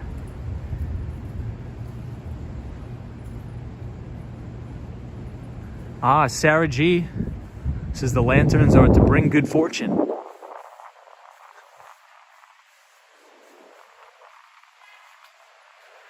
So this place is very good. I've been here. Let's see if we can get the address, if anybody wants to come check it out. Well, it's exactly on the corner of Elizabeth and Bayard Street. Right here. Very good soup place, very good soups. Hey, Jesse says, welcome to the jungled Zoo York. What's up, Jesse? Dez says, I'm thinking about moving to New York late next year. What are the salaries like for IT jobs? Dez, I think you're gonna run into really, really good opportunities here. I really, really think that. We've been talking about this a lot on the streams, that if you're looking for a new career opportunity, new job opportunities, especially in the technology sector where I happen to work, the opportunities are really endless. Just to give you an idea, there was some breaking news yesterday from Apple that they're actually providing up to $180,000 one-time bonuses to some of their software engineers as retention packages, so they do not leave and go work for Mark Zuckerberg's Meta. So I think if you're looking to change jobs or change a career, especially moving to major tech cities like New York City, to Silicon Valley. Well, maybe not the Valley so much. They've been moving to Texas and Miami. I think you're going to have really good success with that, especially if you want to get a job as a software engineer or something like that, or just basic IT. I think you're going to find a lot of job openings and a lot of opportunity to leverage your skills to negotiate a higher salary.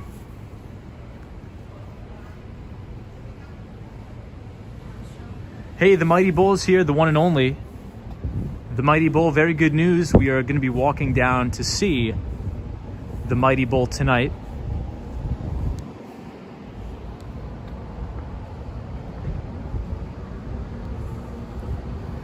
Des is my man. Thanks for the advice. Hey, so another piece of advice I'll give to you, if you're looking for a job in tech, there's a very good application you could download on your phone. It's called Blind, B-L-I-N-D. And it's a networking app for people who work in tech. I'm on there. There's a lot of software engineers. There's a lot of IT people. And we share ideas about working in particular sectors, salary negotiation, and even you could share your referral links. So you may get a referral for a job. So please check out that application if you have time.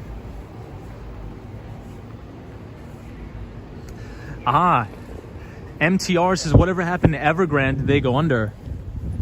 So they have formerly defaulted, but I do not believe that it'll be the Chinese version of Lehman Brothers. There's a lot of people that speculate that Evergrande will be the Chinese version of Lehman, but the exposure internationally is very much mitigated.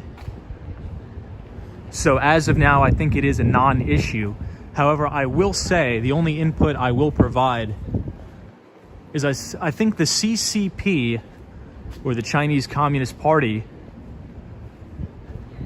will probably absorb a large portion of the company, break it up into a million pieces, or probably just make it a state-run entity.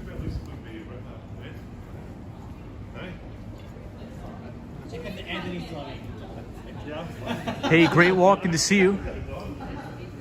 Beyond the Matrix says, Tom, do you see Miami as a technology hub?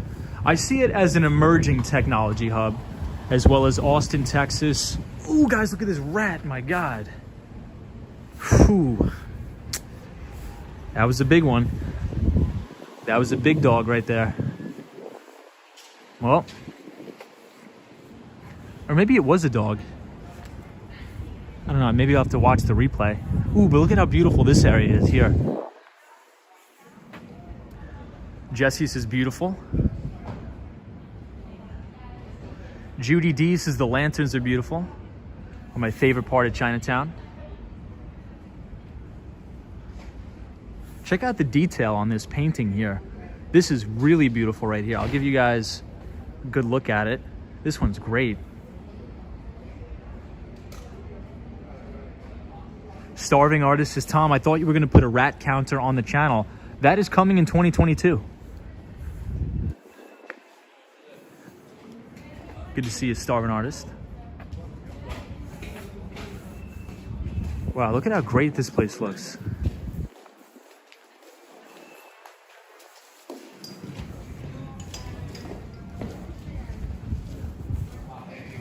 Wow.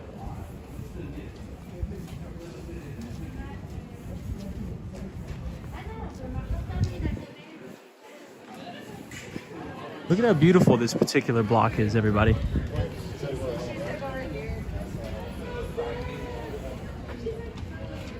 Sally's beautiful view.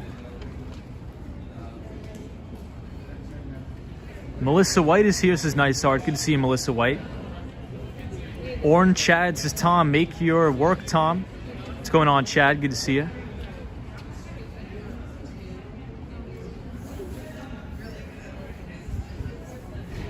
So there used to be a pretty good ice cream place here. Yeah, Lady-O, isn't it amazing here? It's really nice. Hey, James's question from a listener. Oracle buying Cerner. Is THC a part of that trend? So I'm not sure. I'm not too familiar with that particular acquisition. But what I'll say is, if anybody remembers Oracle back in the day, Oracle was about to go the way of like an IBM, to be a dinosaur that didn't innovate, because Larry Ellison, he came out saying on record that cloud computing will be a thing of the past and it'll be a passing fad. Well, now cloud computing is pretty much the one and only thing that is going to have growth trajectory. And essentially, cloud computing, I believe, is really going to, and has already, dominated and taking a lot of market share away from on-premise infrastructure. So back in the day, and even still, so a lot of big enterprise companies will have what's called a hybrid model, where you'll have some on-premise infrastructure, but the vast majority of your. So when we think about cloud computing, we could think about AWS, or Amazon Web Services, Microsoft Azure Cloud, and Google Cloud. Hey, the Mighty Bull says, for the great charging Bull of New York, with the $5 super chat. Thank you, Mighty Bull. I appreciate all the support. Much appreciated, Mighty Bull.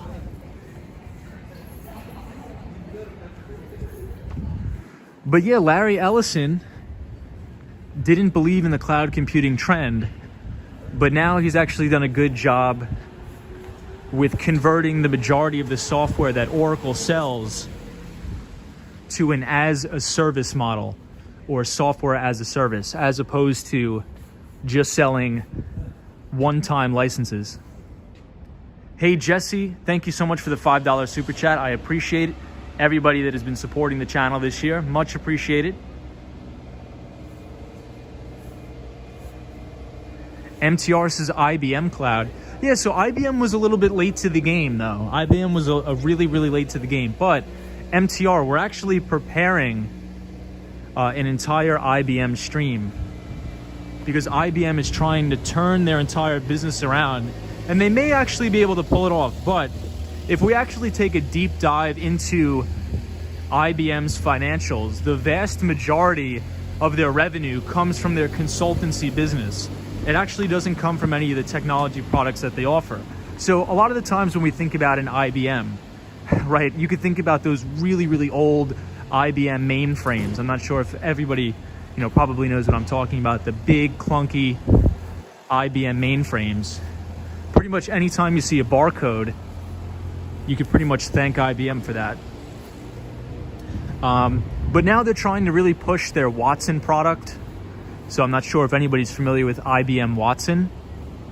I actually interviewed with IBM a couple of years ago to be an enterprise account executive for IBM Watson, selling into the healthcare vertical. I did not take the position, but we'll explore IBM a little bit later on the stream.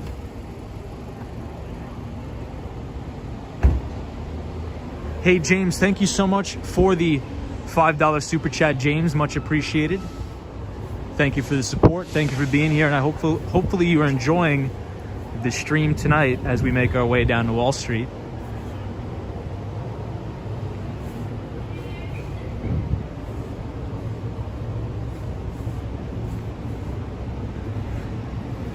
The one and only War Walker. The War Walker is our great friend from Miami-Dade County, the 305. Thank you for the $10, War Walker. Appreciate it. You're the best. MTR says, I worked on IBM mainframes for over 30 years. Wow.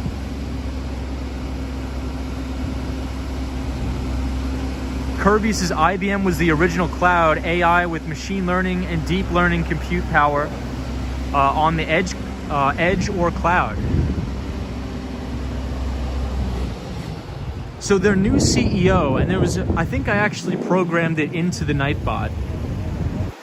I just forgot the command.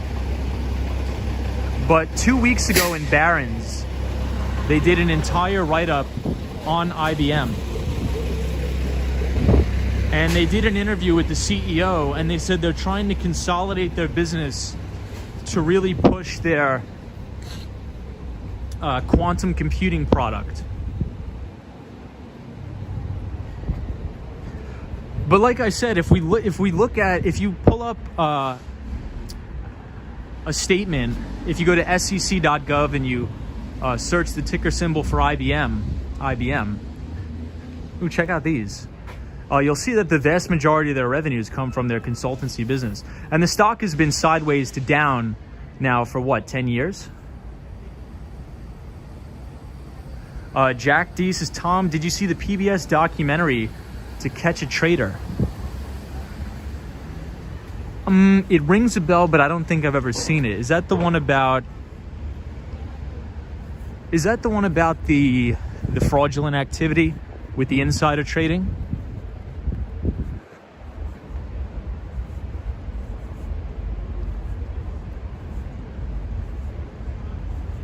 MTR says the NYSE used mainframes exclusively for years. Yeah, so IBM, I think the vast majority of their customers are all big financial service companies as well.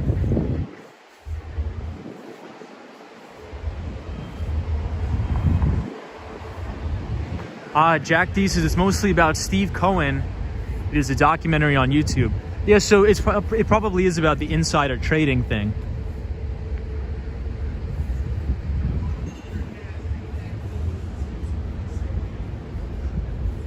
I think Steve Cohen just had to pay a fee, but he never had to admit guilt for insider trading.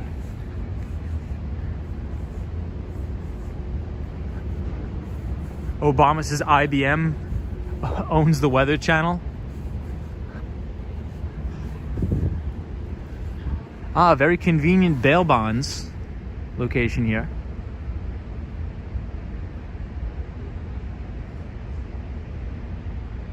So I believe IBM also owns the consultancy business of PwC or PricewaterhouseCoopers, I believe.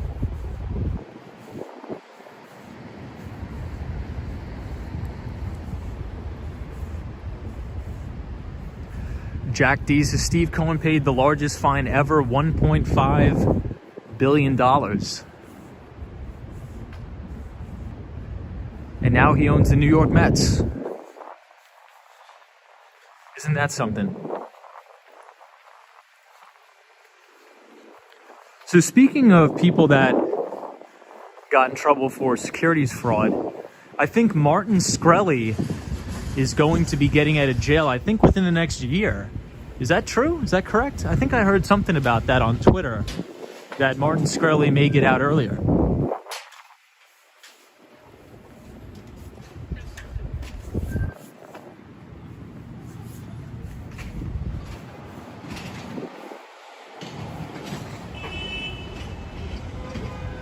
Cool Aunt 516 says companies used to have mainframes in huge rooms that were air conditioned all the time.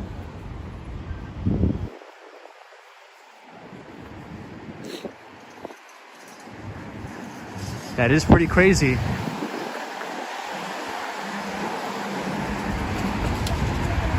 All right, now let's head towards the World Trade Center and Wall Street.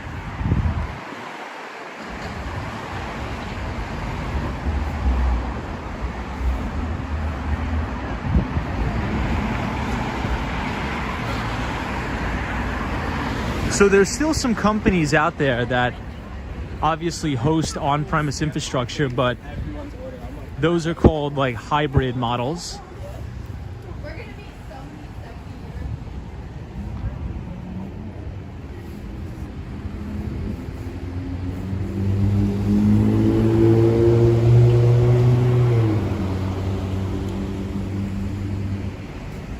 MTR says you're right, Aunt 516. 30 gig would fill a room full of hardware. Can you imagine the sounds that come out of those big data center REITs like an Equinix or something like that?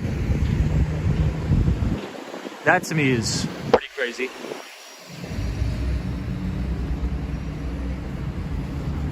Center Street, Ken says go left. All right, we'll go left.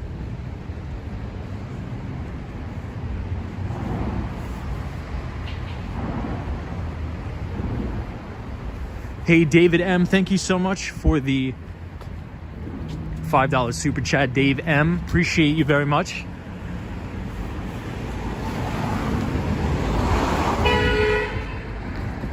This guy's a little bit upset. It's all right, no big deal.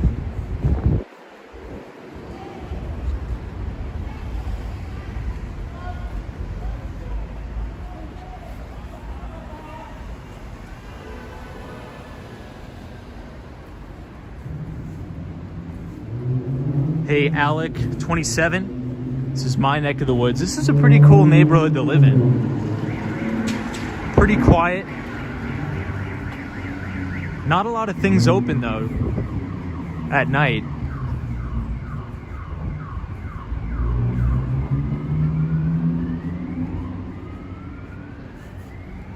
Alec R27, how do you like living down here? MTR says, ever had a pork roll, Tom? Delicious, I have. They are great.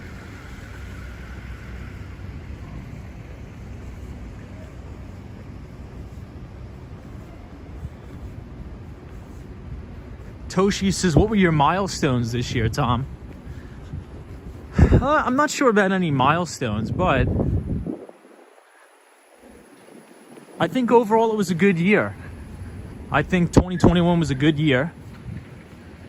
And I'm hoping for an even better year in 2022. Hey, Dino says IBM owns the weather company, a digital forecasting company. They divested themselves from AccuWeather Channel TV itself after the acquisition. Thank you for that, Dino. Good to see you as always. Dino, you getting ready for the new year? Does anybody have any plans for the new year? Anybody doing anything exciting on New Year's Eve? Anything fun?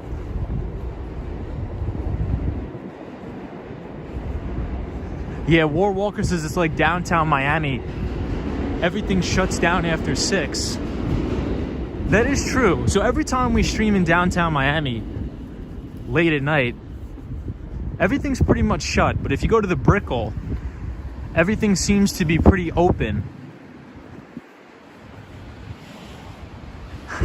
Roy S is waiting for Tom's stream.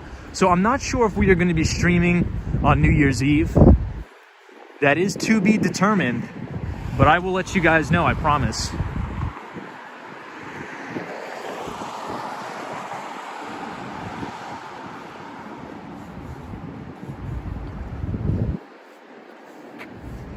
All right, so we're going to make a right here.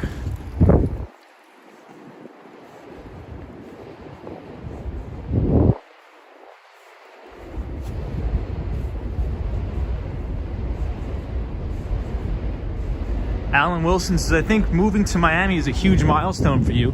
Oh yeah, that's right. I completely forgot. Yeah, I guess that is a big to-do, to buy a home. It is a big task. Hey, Aussie says, New Year's Eve, my girlfriend and I will be on our balcony on the Gold Coast of Australia. Drinking, very cool. Sounds like a good night. Have a happy new year.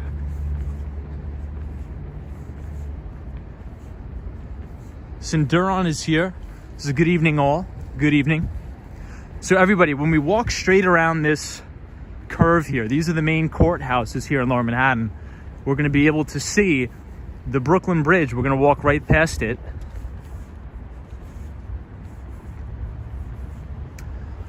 Hey, Sparkle's here. Says, yes, we're just staying at home, relaxing.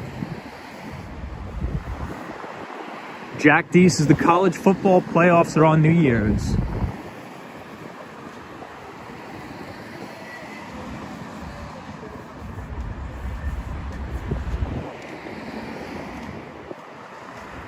Hey, Tony's here. Says, hi, my friend from beautiful Australia. Good to see you, Tony. Hope you're well.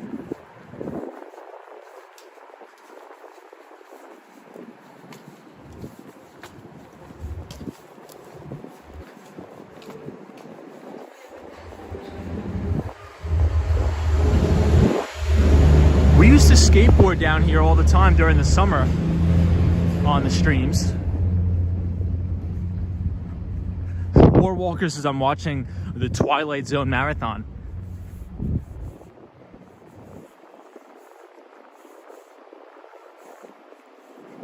Yeah, Latha says Australia is really beautiful, no exaggeration there.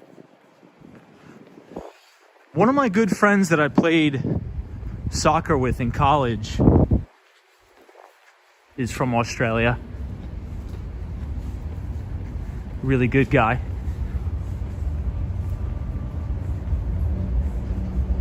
Kira J, how are you? Says too cold to go anywhere. Yeah, hopefully it doesn't rain. I was actually checking the weather. It may rain in New York City on New Year's Eve. Wouldn't that be a buzzkill? But we'll see. Hey, Great Walks is here in Argentina. We usually spend the night with the family and then head out at about 2 a.m. We go hang out with friends until 7 a.m.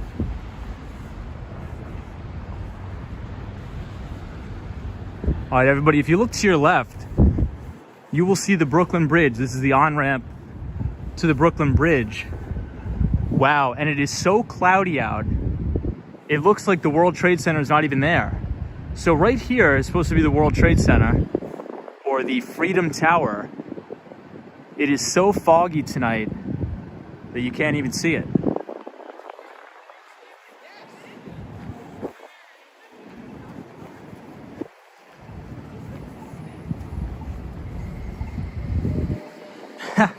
Yeah, MTR says 2021 sucked. Good riddance. I mean, I think 2021 was better than 2020. And I think 2022 is going to be even better than 2021. So we're passing the Brooklyn Bridge and the famous Pace University. Whenever I think of Pace University, which is right there, I think of the very famous business school. Very expensive college, but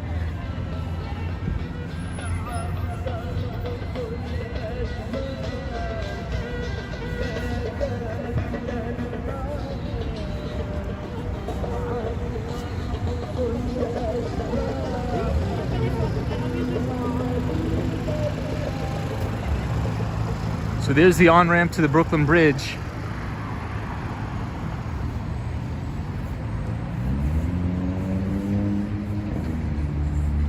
Yes, Kitchen Lab says, are we going to bring back the skateboarding stream? We are. In 2022, we will have the skateboarding stream up and running. I promise. But also, I do have a very small announcement for the stream.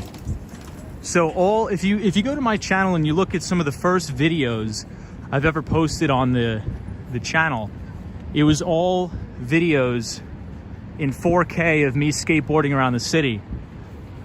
So what I'm gonna do, upon popular request, is I'm going to take all of those videos, combine them into one 24-hour reel, and just leave it up continuously on the stream for people that want to go and just check out the skateboarding content. So there'll always be a link on the channel where you could go hang out in the chat room and watch some skateboarding around the city. But we will still be doing live streams as normal.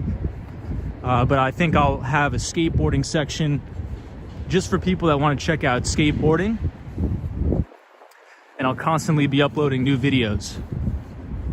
So this is the very front of Pace University. Looks very much different from when I was down here. Great Walks says, wouldn't you need 24 videos to do that?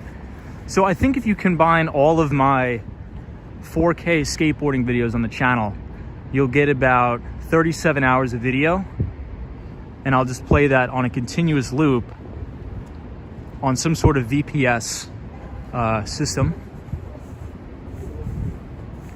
Hey, Rusty is here. Says, hey, dude. What's up, Rusty? Good to see you, Rusty.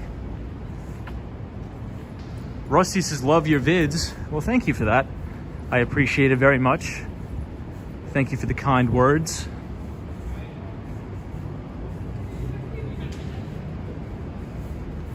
Gabriel Laurie says Brooklyn Bridge. Yeah, so we just passed the Brooklyn Bridge. We won't go over the bridge tonight because we do have to make our way down to Wall Street, which we're very close. We're making great timing.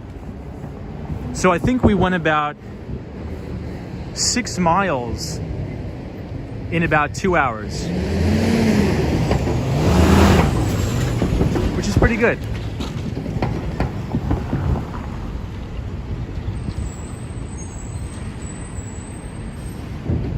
Ta-da.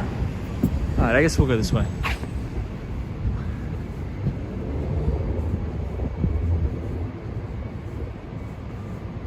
Lady O says, Tom, the skateboarding section sounds like a good idea.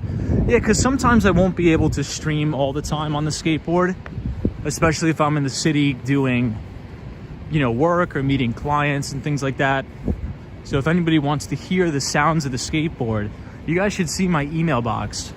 I probably get at least 5 or 6 emails a day from people saying, I love the sound of the skateboard on the sidewalk.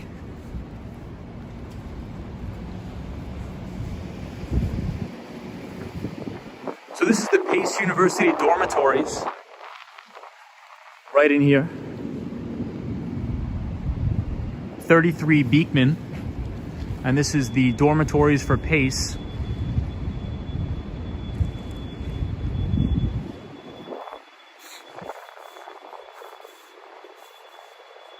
And this is one of my biggest clients back in the day. Right here, New York Presbyterian Hospital.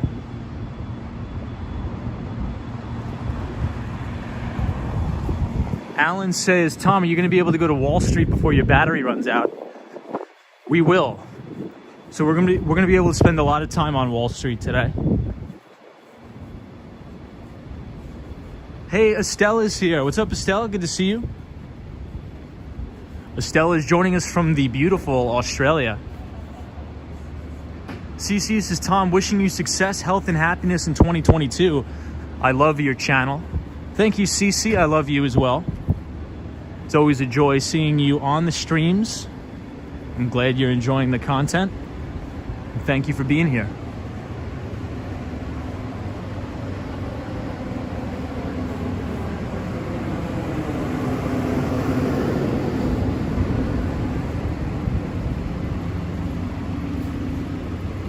Fulton Street, William Street. When we turn the corner, hold on, I'll take a look first before I show you guys. Ooh, bummer. Everybody, we can't really see the World Trade Center. So right here, this building is the World Trade Center, but it is so foggy, we could barely see it. Right here on the corner of Fulton Street is the absolute best spot in all of New York City to see a beautiful view of the World Trade Center. But unfortunately, the fog is so thick. So we'll have to get a little bit closer to the building.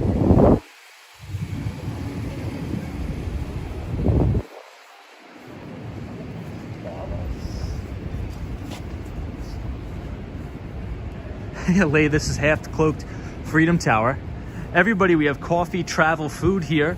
This is What is up, Tom? Always love to get New York City fix when I'm missing it.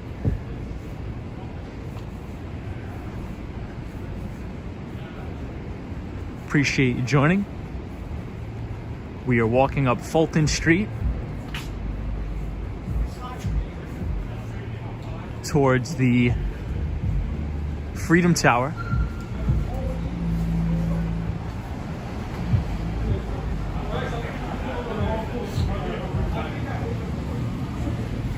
This used to be my old stomping grounds. Whenever I used to go on a lunch break, when I worked down on Wall Street, I used to work right next to the Deutsche Bank. I used to always come to this area. Always.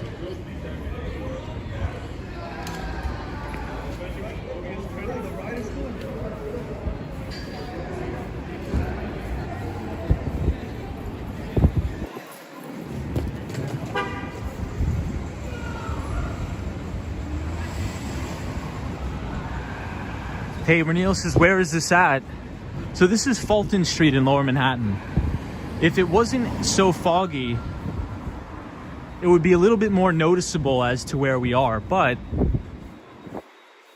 It is so cloudy today that even though we are a block away from the trade center, you still can't even see it because it is that cloudy. So this is a very controversial topic on the stream, and I think a lot of you guys and girls are going to unsubscribe to the channel, but I gotta say it. I gotta do it. I gotta be honest. I'm not a big fan of Chick-fil-A. Well, that was that. Not a big fan. So here is the Fulton Street. Fulton Street train station sort of looks like a space station. Hey, William Creech is here. What's up, William? Good to see you. Hope you're having a great holiday season. There we go, Marty Lewis. Marty Lewis says, don't worry, I'm not a fan of Chick-fil-A either. I'm really not a fan. I actually would go as far to say I don't like it.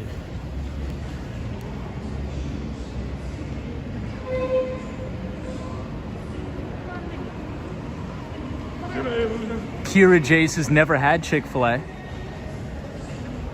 So this is a very futuristic looking train station here. Kevin Sunderland says Chick-fil-A sucks. You said it, Kevin, not me, but I agree.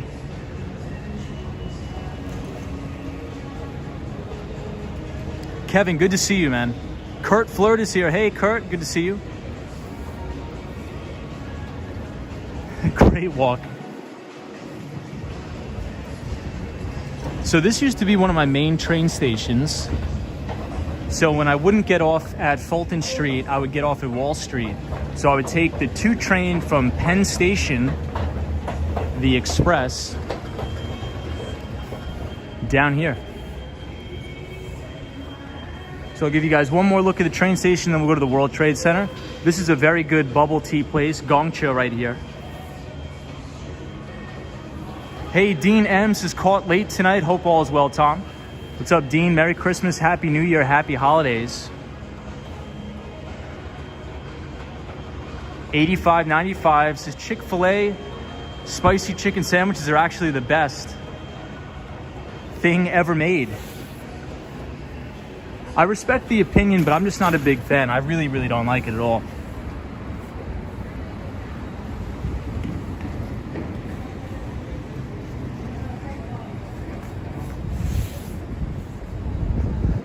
Okay, so if we look straight ahead, we'll see the Oculus.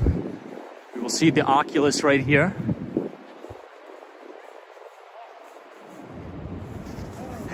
Roy S. has told you one of the most controversial issues on the channel is the best burger as well. I'm a Five Guys fan, so I'm not a big fan of Shake Shack. Big Five Guys fan.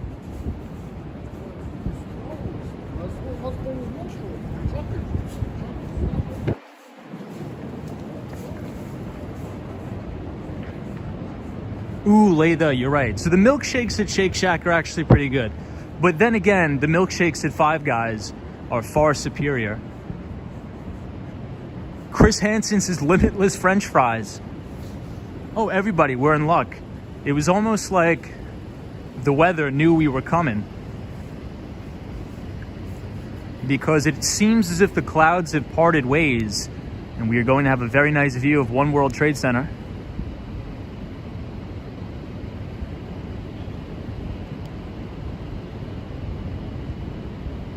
So a little bit hazy, not bad. Marjan Worldwide is here. Says the best burger is the Baconator. Running at altitude says Culver's has amazing burgers. Coffee, food, fashion says fries are on point. Hey, DN is here. Good to see you, DN. Says old school neighborhood corners, dive bars, burgers are the best. Oh, so like corner bars and things like that. So this is the main Oculus here in Lower Manhattan. Cortlandt Street Station, RW trains.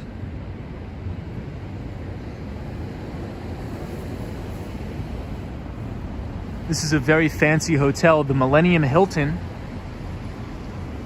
right here.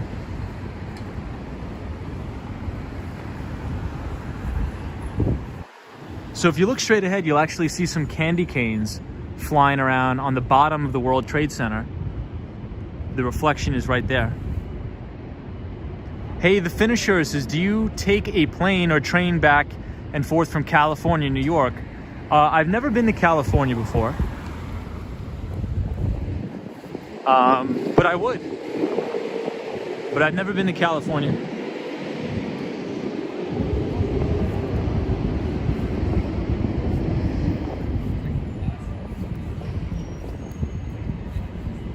So we are walking next to the Oculus.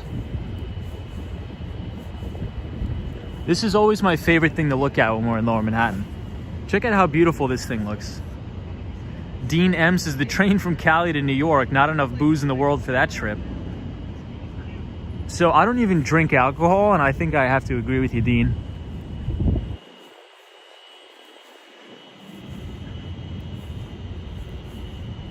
Oh, Florida. Yeah, so Florida, yeah. I take the plane from New York City to Florida. But now that you're saying it, the finisher, I would like to go to California. I'd like to take a look. I'd like to check it out.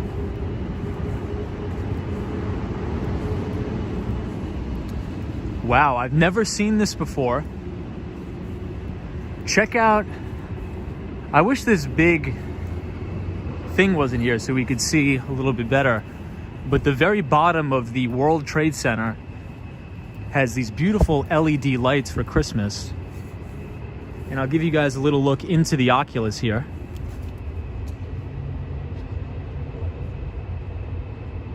Hey, we have Big Bad Bull joining the chat. What's up, Big Bad Bull?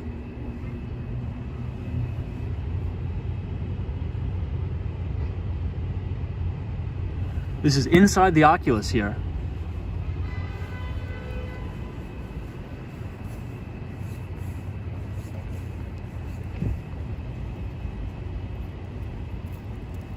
All right, we'll take a little poll. Which one of these three do you guys like better? Do you like this mural right here?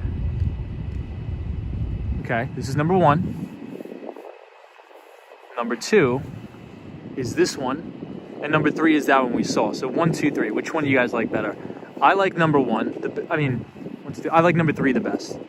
I think this one is the best. So I choose number three. What about you guys? Yeah, so everybody says three. I have to agree. War Walker says two. All right, let's get a look at two. We'll get a quick look at number two. We'll go look at number two. Three. Wow, everybody sides with me. Oh, Carol says one. I mean, number one is beautiful, but I like purple. So this is number two. Actually, now that I'm looking at number two, I may have to change my mind. Okay, Ken says one. Lady O says three. Vesper says one is pretty. Yeah, one is probably the best. Ruby Ooh, buy the book says three.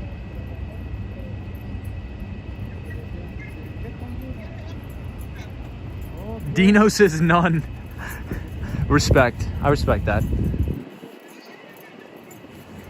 Yeah, I like the mural here.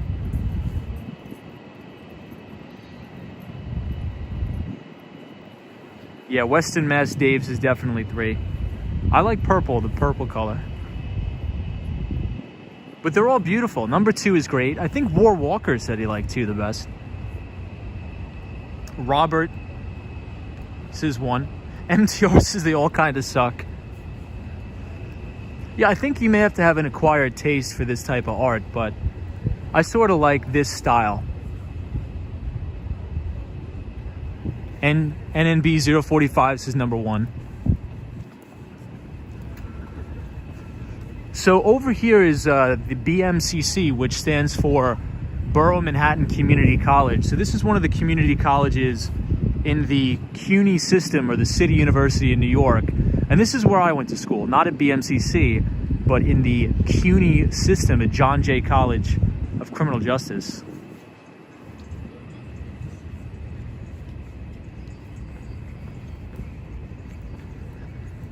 So now we'll take a look at the very bottom of One World Trade Center. We'll take a look at all the candy canes spinning around and doing their thing on the bottom. And this is closed now, but these are the reflection pools here in Lower Manhattan.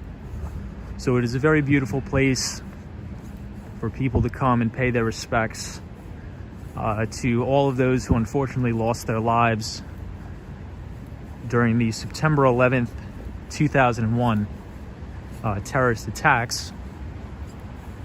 So these are the very two beautiful reflection pools. So every time I come down here, it makes me appreciate the men and women of the FDNY, the New York City Fire Department, and the NYPD, New York City Police Department. Appreciate them very much.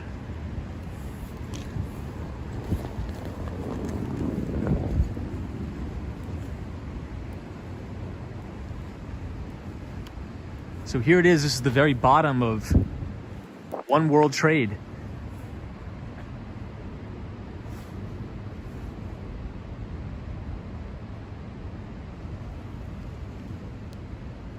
So this is looking straight up at the World Trade Center, but you can't even see the top because it's so foggy.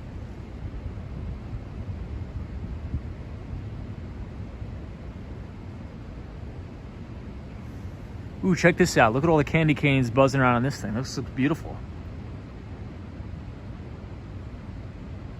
Western Mass Dave says, thank you, Tom, for supporting the NYPD. So many of my friends are in the NYPD. I did go to a majority cop college, John Jay College of Criminal Justice. So the vast majority of my classmates are in law enforcement. Hey, yes, Solo 401. This is the best building in the city. If you actually type !solo in the chat, Nightbot will drop a little comment about Solo 401.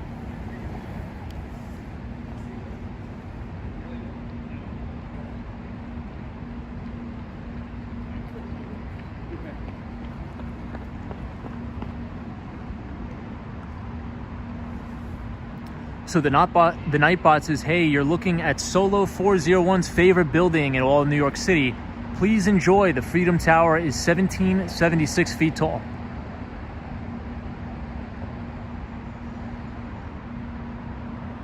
Hey, we have Free Robinhood stock here back again. What's up, Free Robinhood stock? It's very good to see you. Kira J says, is that like half the building through the fog? Yeah, I would say it's about half. I think you're right.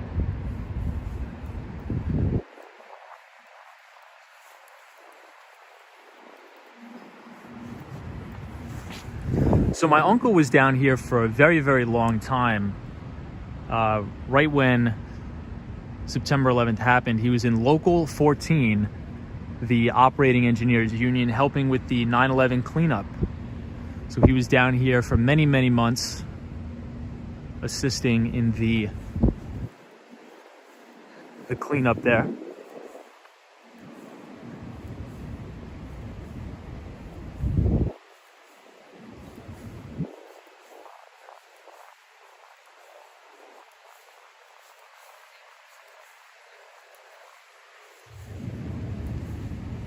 Atomic Skittles, you are correct.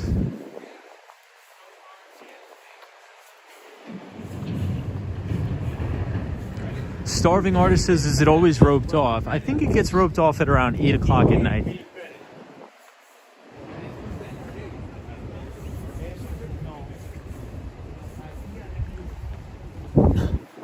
Robert says, is your uncle in good health? Unfortunately, he's not. And a lot of people who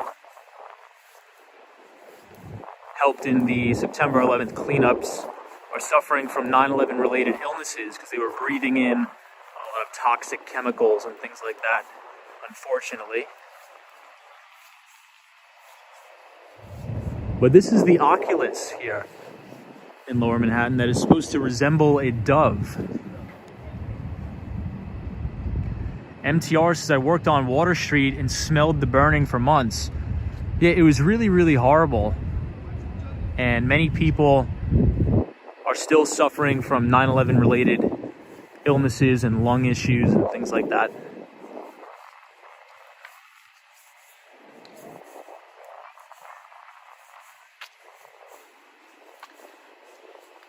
So we'll go in the Oculus down the other side, and we will end at Wall Street.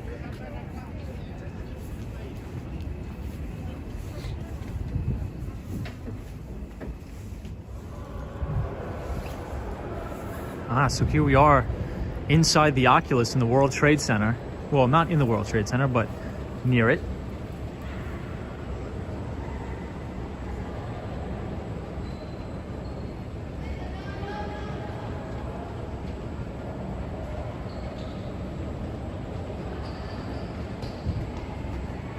Vesper says, have you been to Webster Hall? So I have not been to Webster Hall. I'm not a big party type guy. Look at how beautiful the Christmas display is here. Shay says this is incredible.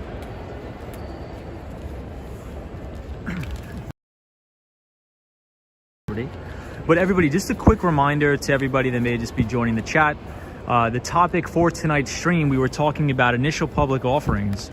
So 2021 was a record-breaking year for IPOs, but 2/3 of all the companies that went public this year are now trading below their initial IPO price. So as of December 28th, 129 stocks were positive from their IPOs, but 255 stocks were down or even. So if you want to read an interesting Wall Street Journal article with phenomenal analysis of the initial public offering boom this year, if you type IPO in the chat, the Nightbot will drop a link to the Wall Street Journal article. I think it's worth a read. And as you guys know, I always say on the streams that anytime a company goes public, do not buy it within the first year. You know, you should always avoid new issues because they tend to go through institutional due diligence phases where Wall Street analysts are looking for sustainability in earnings. And oftentimes, the first year can be quite volatile.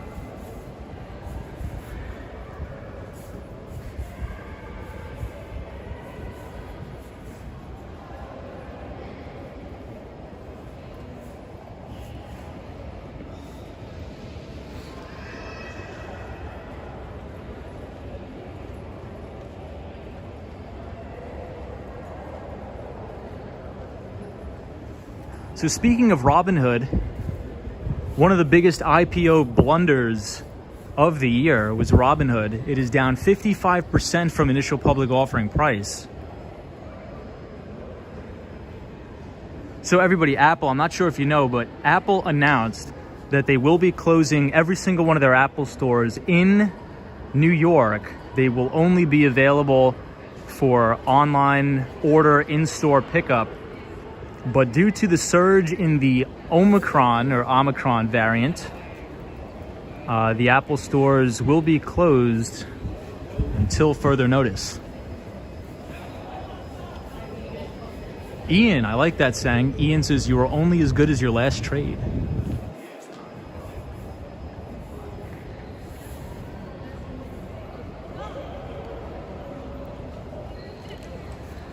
Gabriel Laurie is asking about Chinese stocks.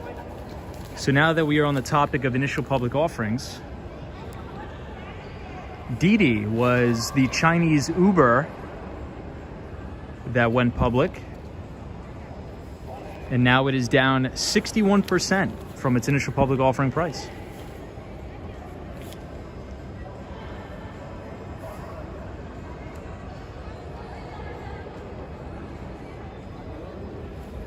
Somebody says, Tom, do you think it's smarter to invest in stocks or cryptocurrencies? I think it's important to have a well-diversified portfolio. And in my opinion, this isn't any investing advice, but in my opinion, I think that the average person should probably have a weighting close to 5% in cryptocurrencies. I know I do, and I hold Bitcoin and Ethereum, but I do not deal with any of the other alternative coins. All right, so now let's head to Wall Street. I think we've been in here a lot. The one and only Mighty Bull is enjoying the experience, Tom. Thank you, Mighty Bull, for being here.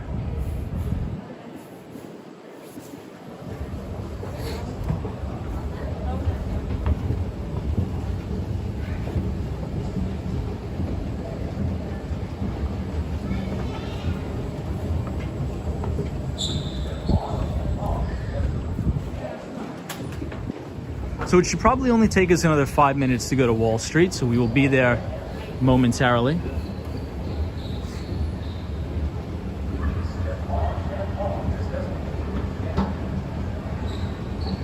Ladio says, I regret buying Bitcoin. I'm about to dump it.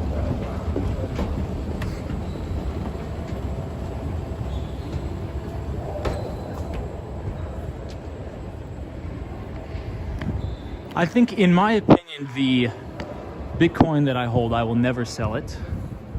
But that's just me. But I respect all views. Wait. Oh, it's a push.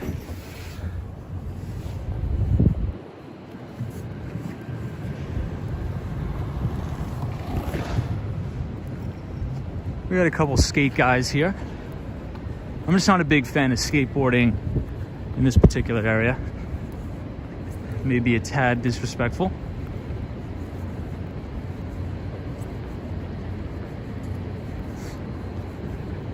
So my take on Bitcoin is that it's an anti-debt unit, right? So if we think about our current financial system, it's very based in Keynesian economics or intensive money printing. So if you look at the back of any dollar, it says Federal Reserve note.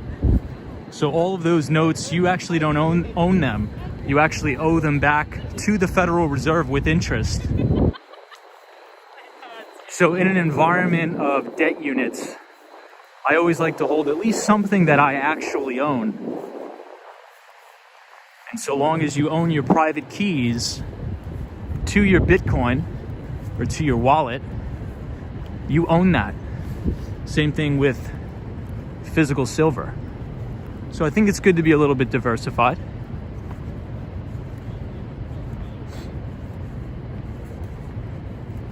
Gabriel Laurie says, would you buy DD, Tom? I would never, ever, ever buy DD in a million years, especially now with all of the Chinese regulatory scrutiny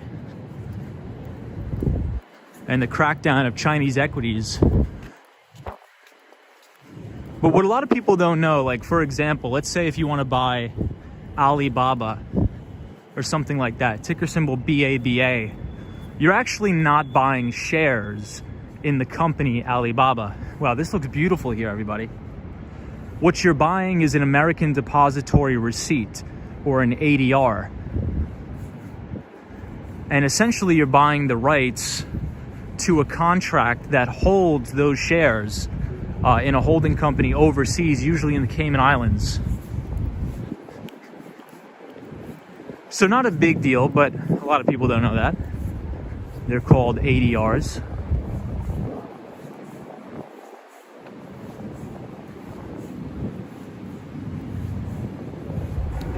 Yeah, Kobo Bunny, I think you make a good point. Kobo Bunny says, don't buy Chinese stocks at all. A lot of people hold that view. As you guys know, I owned a little bit of Alibaba this year, and I actually just sold it a few weeks ago for tax loss selling. Hey, we have Miss Mo here. Miss Mo, good to see you. Miss Mo says, Tom, what is DD?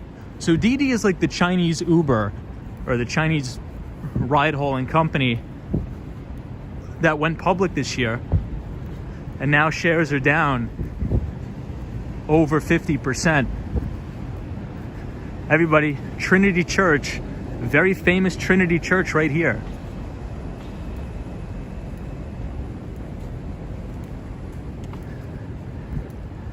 LB, good to see you. LB's is very beautiful.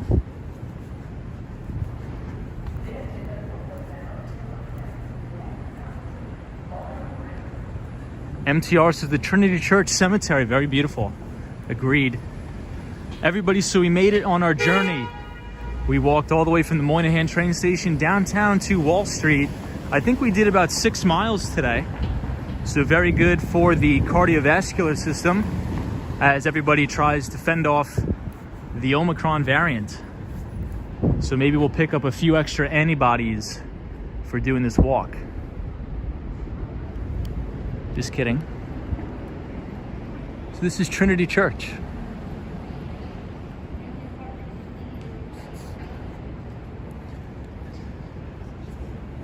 Ben says the Maxwell trial is found guilty.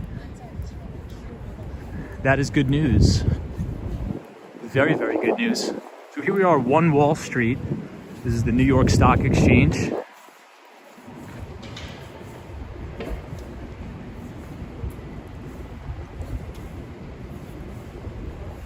But what a lot of people don't realize is this: the New York Stock Exchange, it really doesn't have much use anymore. There's really not a lot of trading activity that happens here on the floor of the New York Stock Exchange anymore due to the introduction of algorithmic trading. The vast majority of trading is done via quantitative and algorithmic trading, as we see a Doge. Maybe it's a sign to pick up some Dogecoin. Just kidding. Ken Kramer says you're in my neighborhood. Ooh, Lady O, if you're still in the chat, they put up the scaffolding. So everybody, this scaffolding is going to be in front of Federal Hall for 10 years. It's going to be here for 10 years.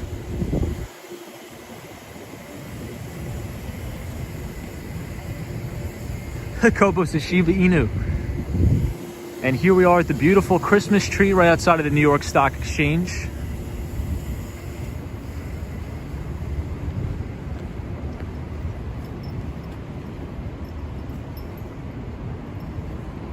And you guys know the rules. Whenever we stream from the Wall Street New York Stock Exchange, the S&P 500 has to close in the green the following day. So you heard it here first. We'll see if the trend continues. So every single day that we've streamed, the night before that we've streamed in front of the New York Stock Exchange, the S&P 500 closed in the green every single time. So hopefully we'll get another Wall Street Scape-Bro rally. Oh my God, did they take down the ticker tape? So the one good thing about the New York Stock Exchange is off right now. They used to have ticker tape going right across here. Vlad says the bull is on Broadway. Indeed it is. So to get to the Mighty Bull, we have to go straight down here and make a right. Roy S says, Tom, I believe the S&P is going green tomorrow. Let's hope. LB says, why for 10 years? So the New York City Department of Building Inspectors, I think, inspected this building and it was deemed extremely, extremely unsafe. So they are going to be doing extreme restorations to Federal Hall. So this scaffolding will be here for 10 years.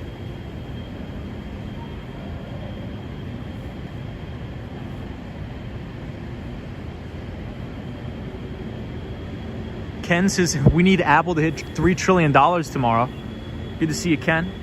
Hey, Rocky. Good to see you, Rocky. Teresa says, cool view. Yes, where's the fearless girl? Did they move her again? So they didn't move her. They're thinking about it. But we're going to go see her right now.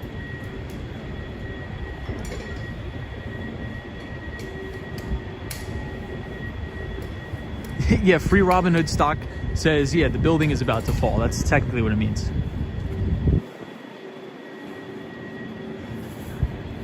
So do you guys, let me know if you guys agree with me. I would go as far to say that this Christmas tree right here at Wall Street is actually better than the one at Rockefeller Center. I think it actually looks better.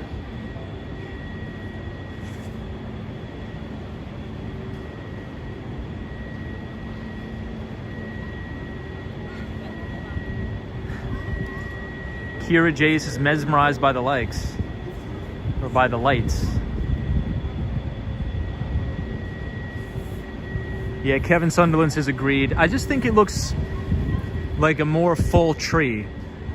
But here we are at the Fearless Girl right here, looking at the New York Stock Exchange. But the Fearless Girl used to be right in front of the Mighty Bull, but there were so many problems because there were so many tourists that would come and check her out and look at the Fearless Girl that they had to move her due to safety reasons.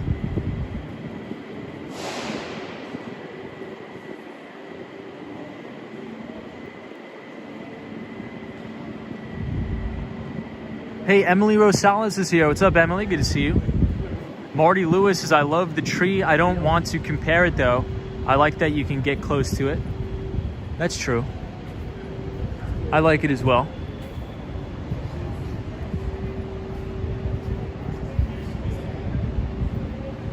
No, that's definitely not off topic at all. My favorite coffee shop in New York City, I have a couple of them, but my first favorite one is Black Press Coffee on the Upper West Side in the 70s, so 72nd and Columbus. And my second favorite one is Gasoline Alley Coffee.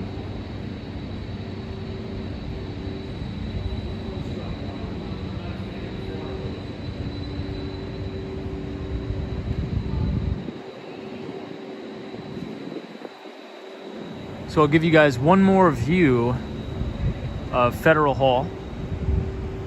Otto says, I really like this part of New York City. I used to work down here for many years. Yeah, somebody says once you go coffee in Miami, you never go back. Although, I'm not a big fan of Cuban coffee. I don't really like coffee sweet, in my view. Not a big fan of sweet coffee.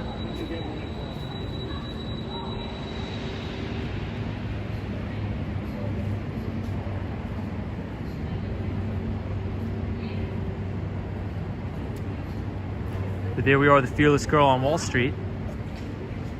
Kobo Bunny says, I don't know why. Kobo Bunny says, I don't know why they have the menorah. Hanukkah has been over for a while. Hey, Aaron Prill, thank you for joining. I appreciate it. Flexstream, thank you. Hey, Edward is here. Says, greetings from North Carolina. Glad to see you today. Glad to see you as well. Hey, Miss Mo says, Gasoline Alley. My daughter loves it and goes there all the time. I love that place. It's very close. Well, it's actually right in Soho, I guess you could say. But I go there all the time when I am near NYU. So I'll give you guys one more look at the Fearless Girl, and then we will head out to the Mighty Bull before the phone dies.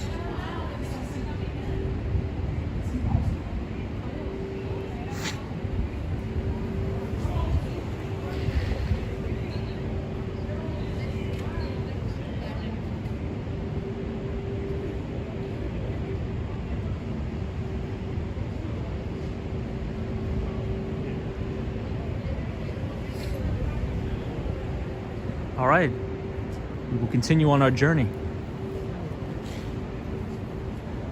Isn't that a good shot? I always like getting that shot when I'm there, especially with the American flags. That shot looks the best in the summer, where the entire front of the New York Stock Exchange is decked out in an American flag. It makes me so bullish. It makes me want to buy a bunch of E-mini futures contracts. Kobo Bunny says it's amazing they've never stolen the statue. I think it's actually welded into the ground. Hey, Susan is here. Hey, Susan. Susan Engels, good to see you. Ruby Falcone says great shot. LB says gorgeous tree. Michael is here. Edwards is great format, sir. It is a lot of fun watching your channel. Outstanding job. Hey, thank you, Edward. I appreciate you being here.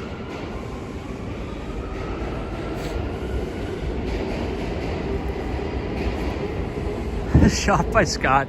This is buy all the dips. So this is Bobby Van's Steakhouse right here. Exchange Street and Bond Street. We'll stop for steaks next time. But we have a bull to catch. The mighty bull, that is.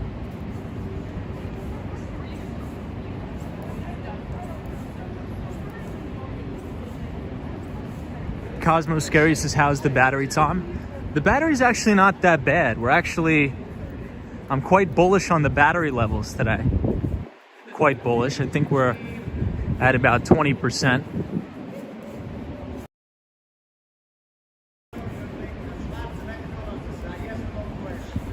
So let's head towards the Mighty Bull for the one and only Mighty Bull.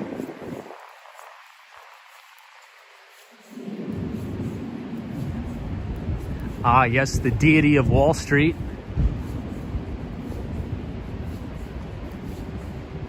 Asia Unscripted is here. Welcome.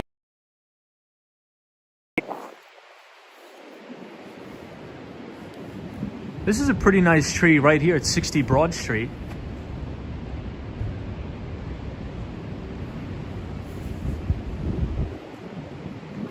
Hey, Cheryl Blossom Girl, or a Cherry Blossom Girl, says, I don't know much about stocks, but I like watching you anyway. I appreciate that very much. Yeah, I try to give a perspective on the stream where everybody feels included. Doesn't matter if you like the finance or not. There's a little bit of everything here for everybody, and you're more than welcome to be here, and I appreciate you being here.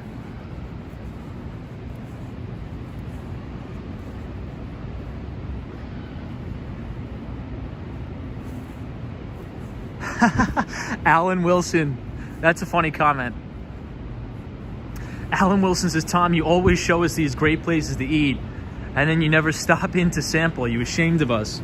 Well, next year we're planning a Wall Street Scape-Row meetup at the Delmonico's Steakhouse, sponsored by Cosmo Scary and NYC Cherry Group. They're going to treat us all to steaks.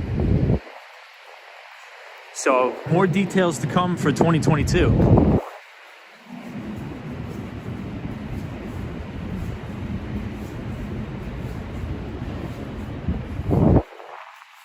Yeah, William Creech, you're invited. If you like steaks. Kevin, you're definitely in, Kevin. All right, everybody, the moment we've all been waiting for. The beacon of hope, the beacon of capitalism, the beacon of free markets. With just a tad bit of corruption. The one and only Mighty Bull. Free markets will roll on so long as the golden goose of capitalism continues to truck on. There'll be more opportunities for all of us,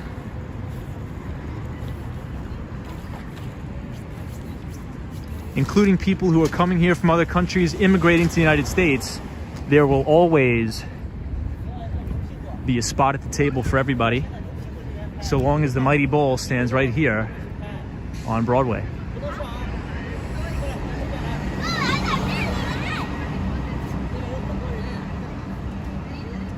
The Mighty Bull looks extra shiny tonight. It actually looks really, really nice.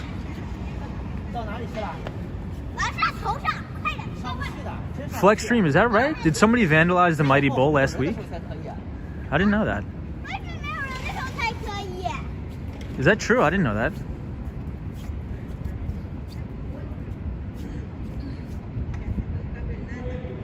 Hey, Francisco, thank you. Says many thanks for the walking. Edwards is down here in North Carolina. We'd butcher that bull and get some ribs for the new year. Jesus. Futures just turned red. S&P 500 E-mini futures are now for some reason down 250 points. Just kidding around. Ruby Falcone says, Tom, the Mighty Bull got glammed up for you tonight. This is actually a nice Christmas tree too right here.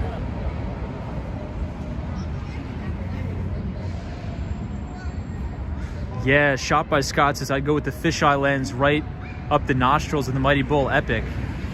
Joe Hernandez says, good night, Tom. Great stream.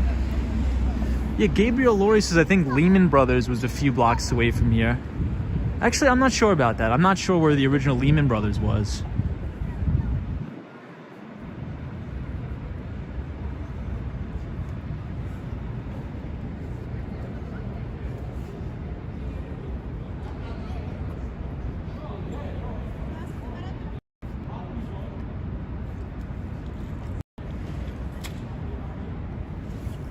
So here we are at the Mighty Bull.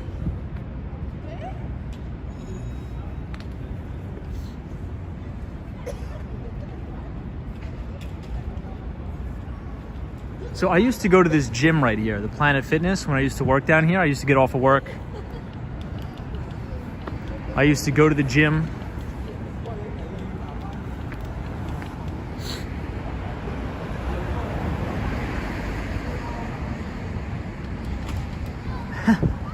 Free Robinhood stock says, where was Enron? I know.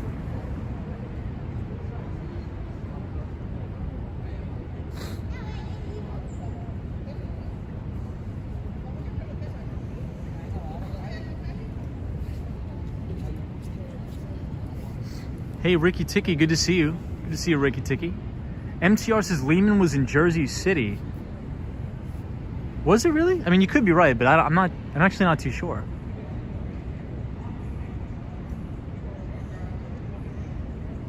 So this is right on Broadway, but the very famous Fearless Girl statue used to be right here, right next to the Mighty Bull, but they had to move her. She was actually right here, but they had to move her due to so many people crowding around. Mr. Cold is here, says the price of time is at an all-time high.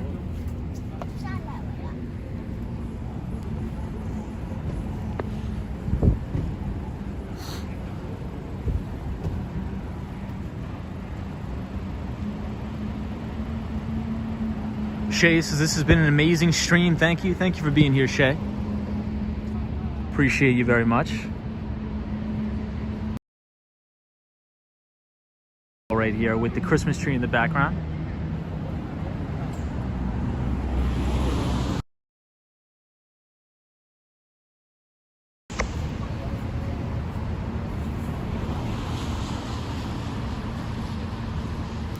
Dino says Lehman and Goldman Sachs in Jersey City. I never knew that. I didn't know that Lehman Brothers was in Jersey City. Hey, Felon Musk is here, says hello, Tom. Sally says always a fun stream. Andrew says Bull was spray painted a couple weeks ago.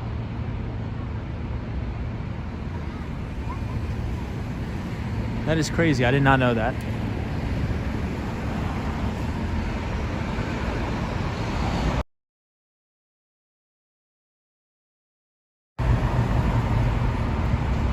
Coffee food. Oops, sorry about that. Hey, Anthony's here, says hey. What's up, Anthony? 48 says all your streams are good, Tom. So I'll give you guys one last look at the Mighty Bull for the Mighty Bull.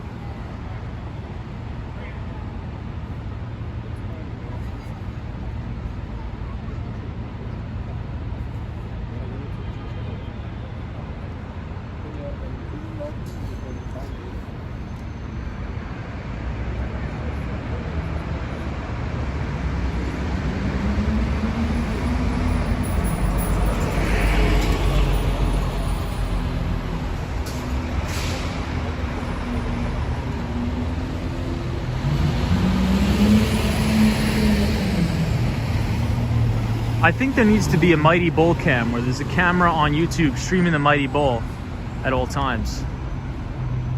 Roz999 says Lehman Brothers moved their trading operations to Jersey City after 9/11 like others. So the building I used to work in, the Marsh & McLennan building, has a really, really nice 9/11 memorial outside. Because I think Marsh & McLennan and one other company, unfortunately, were the two companies that lost the most people on 9/11. MTR says Batman was filmed at the custom house behind you.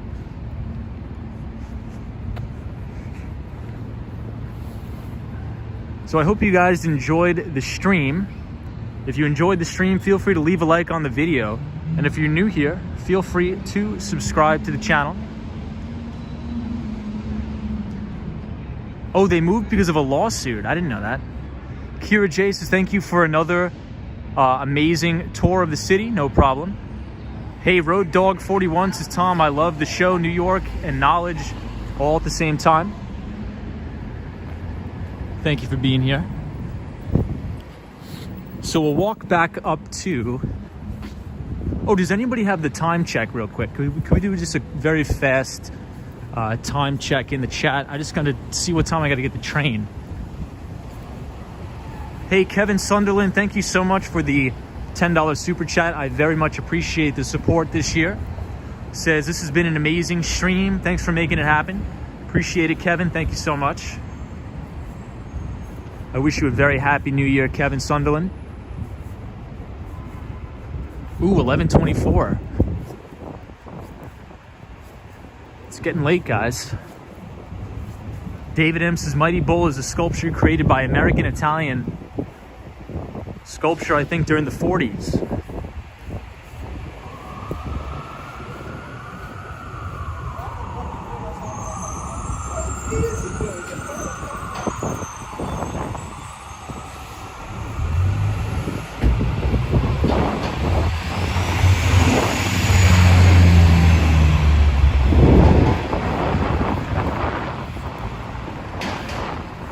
Well, everybody, I think we will end it here.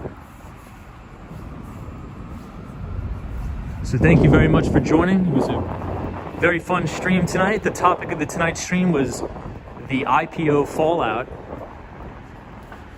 So if you want to read the Wall Street Journal article, exclamation point IPO in the chat, it'll drop the article. We also sent out the Behind the Street newsletter on Monday. So if you guys are getting that, let me know how you like it. And if you want to sign up, if you type exclamation point news, NEWS in the chat, you can sign up for the Behind the Street newsletter for free and read some of my work. So we'll end it here. Thank you, Alice. I appreciate you. Sabrina Fair, Cosmo, Scary, War Walker, Latha, Alan Wilson, thank you very much. Kevin Sunderland, photos from around New York, Sally, Marty Lewis, Bezita Lopez, Pat says smash the like button, appreciate it. Bridget Ortiz, appreciate it. San Miguel, thank you for joining. Sally, Starving Artist, the one and only. Francisco says, I just subscribed, excellent content. Well, thank you, Francisco, I appreciate you very much. All the moderators this year, we appreciate you.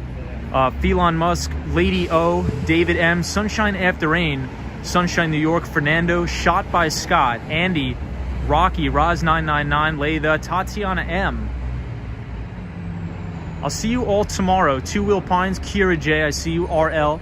Thanks everybody, and to the Mighty Bull, have a good night wherever you are, because there's always a bull market somewhere.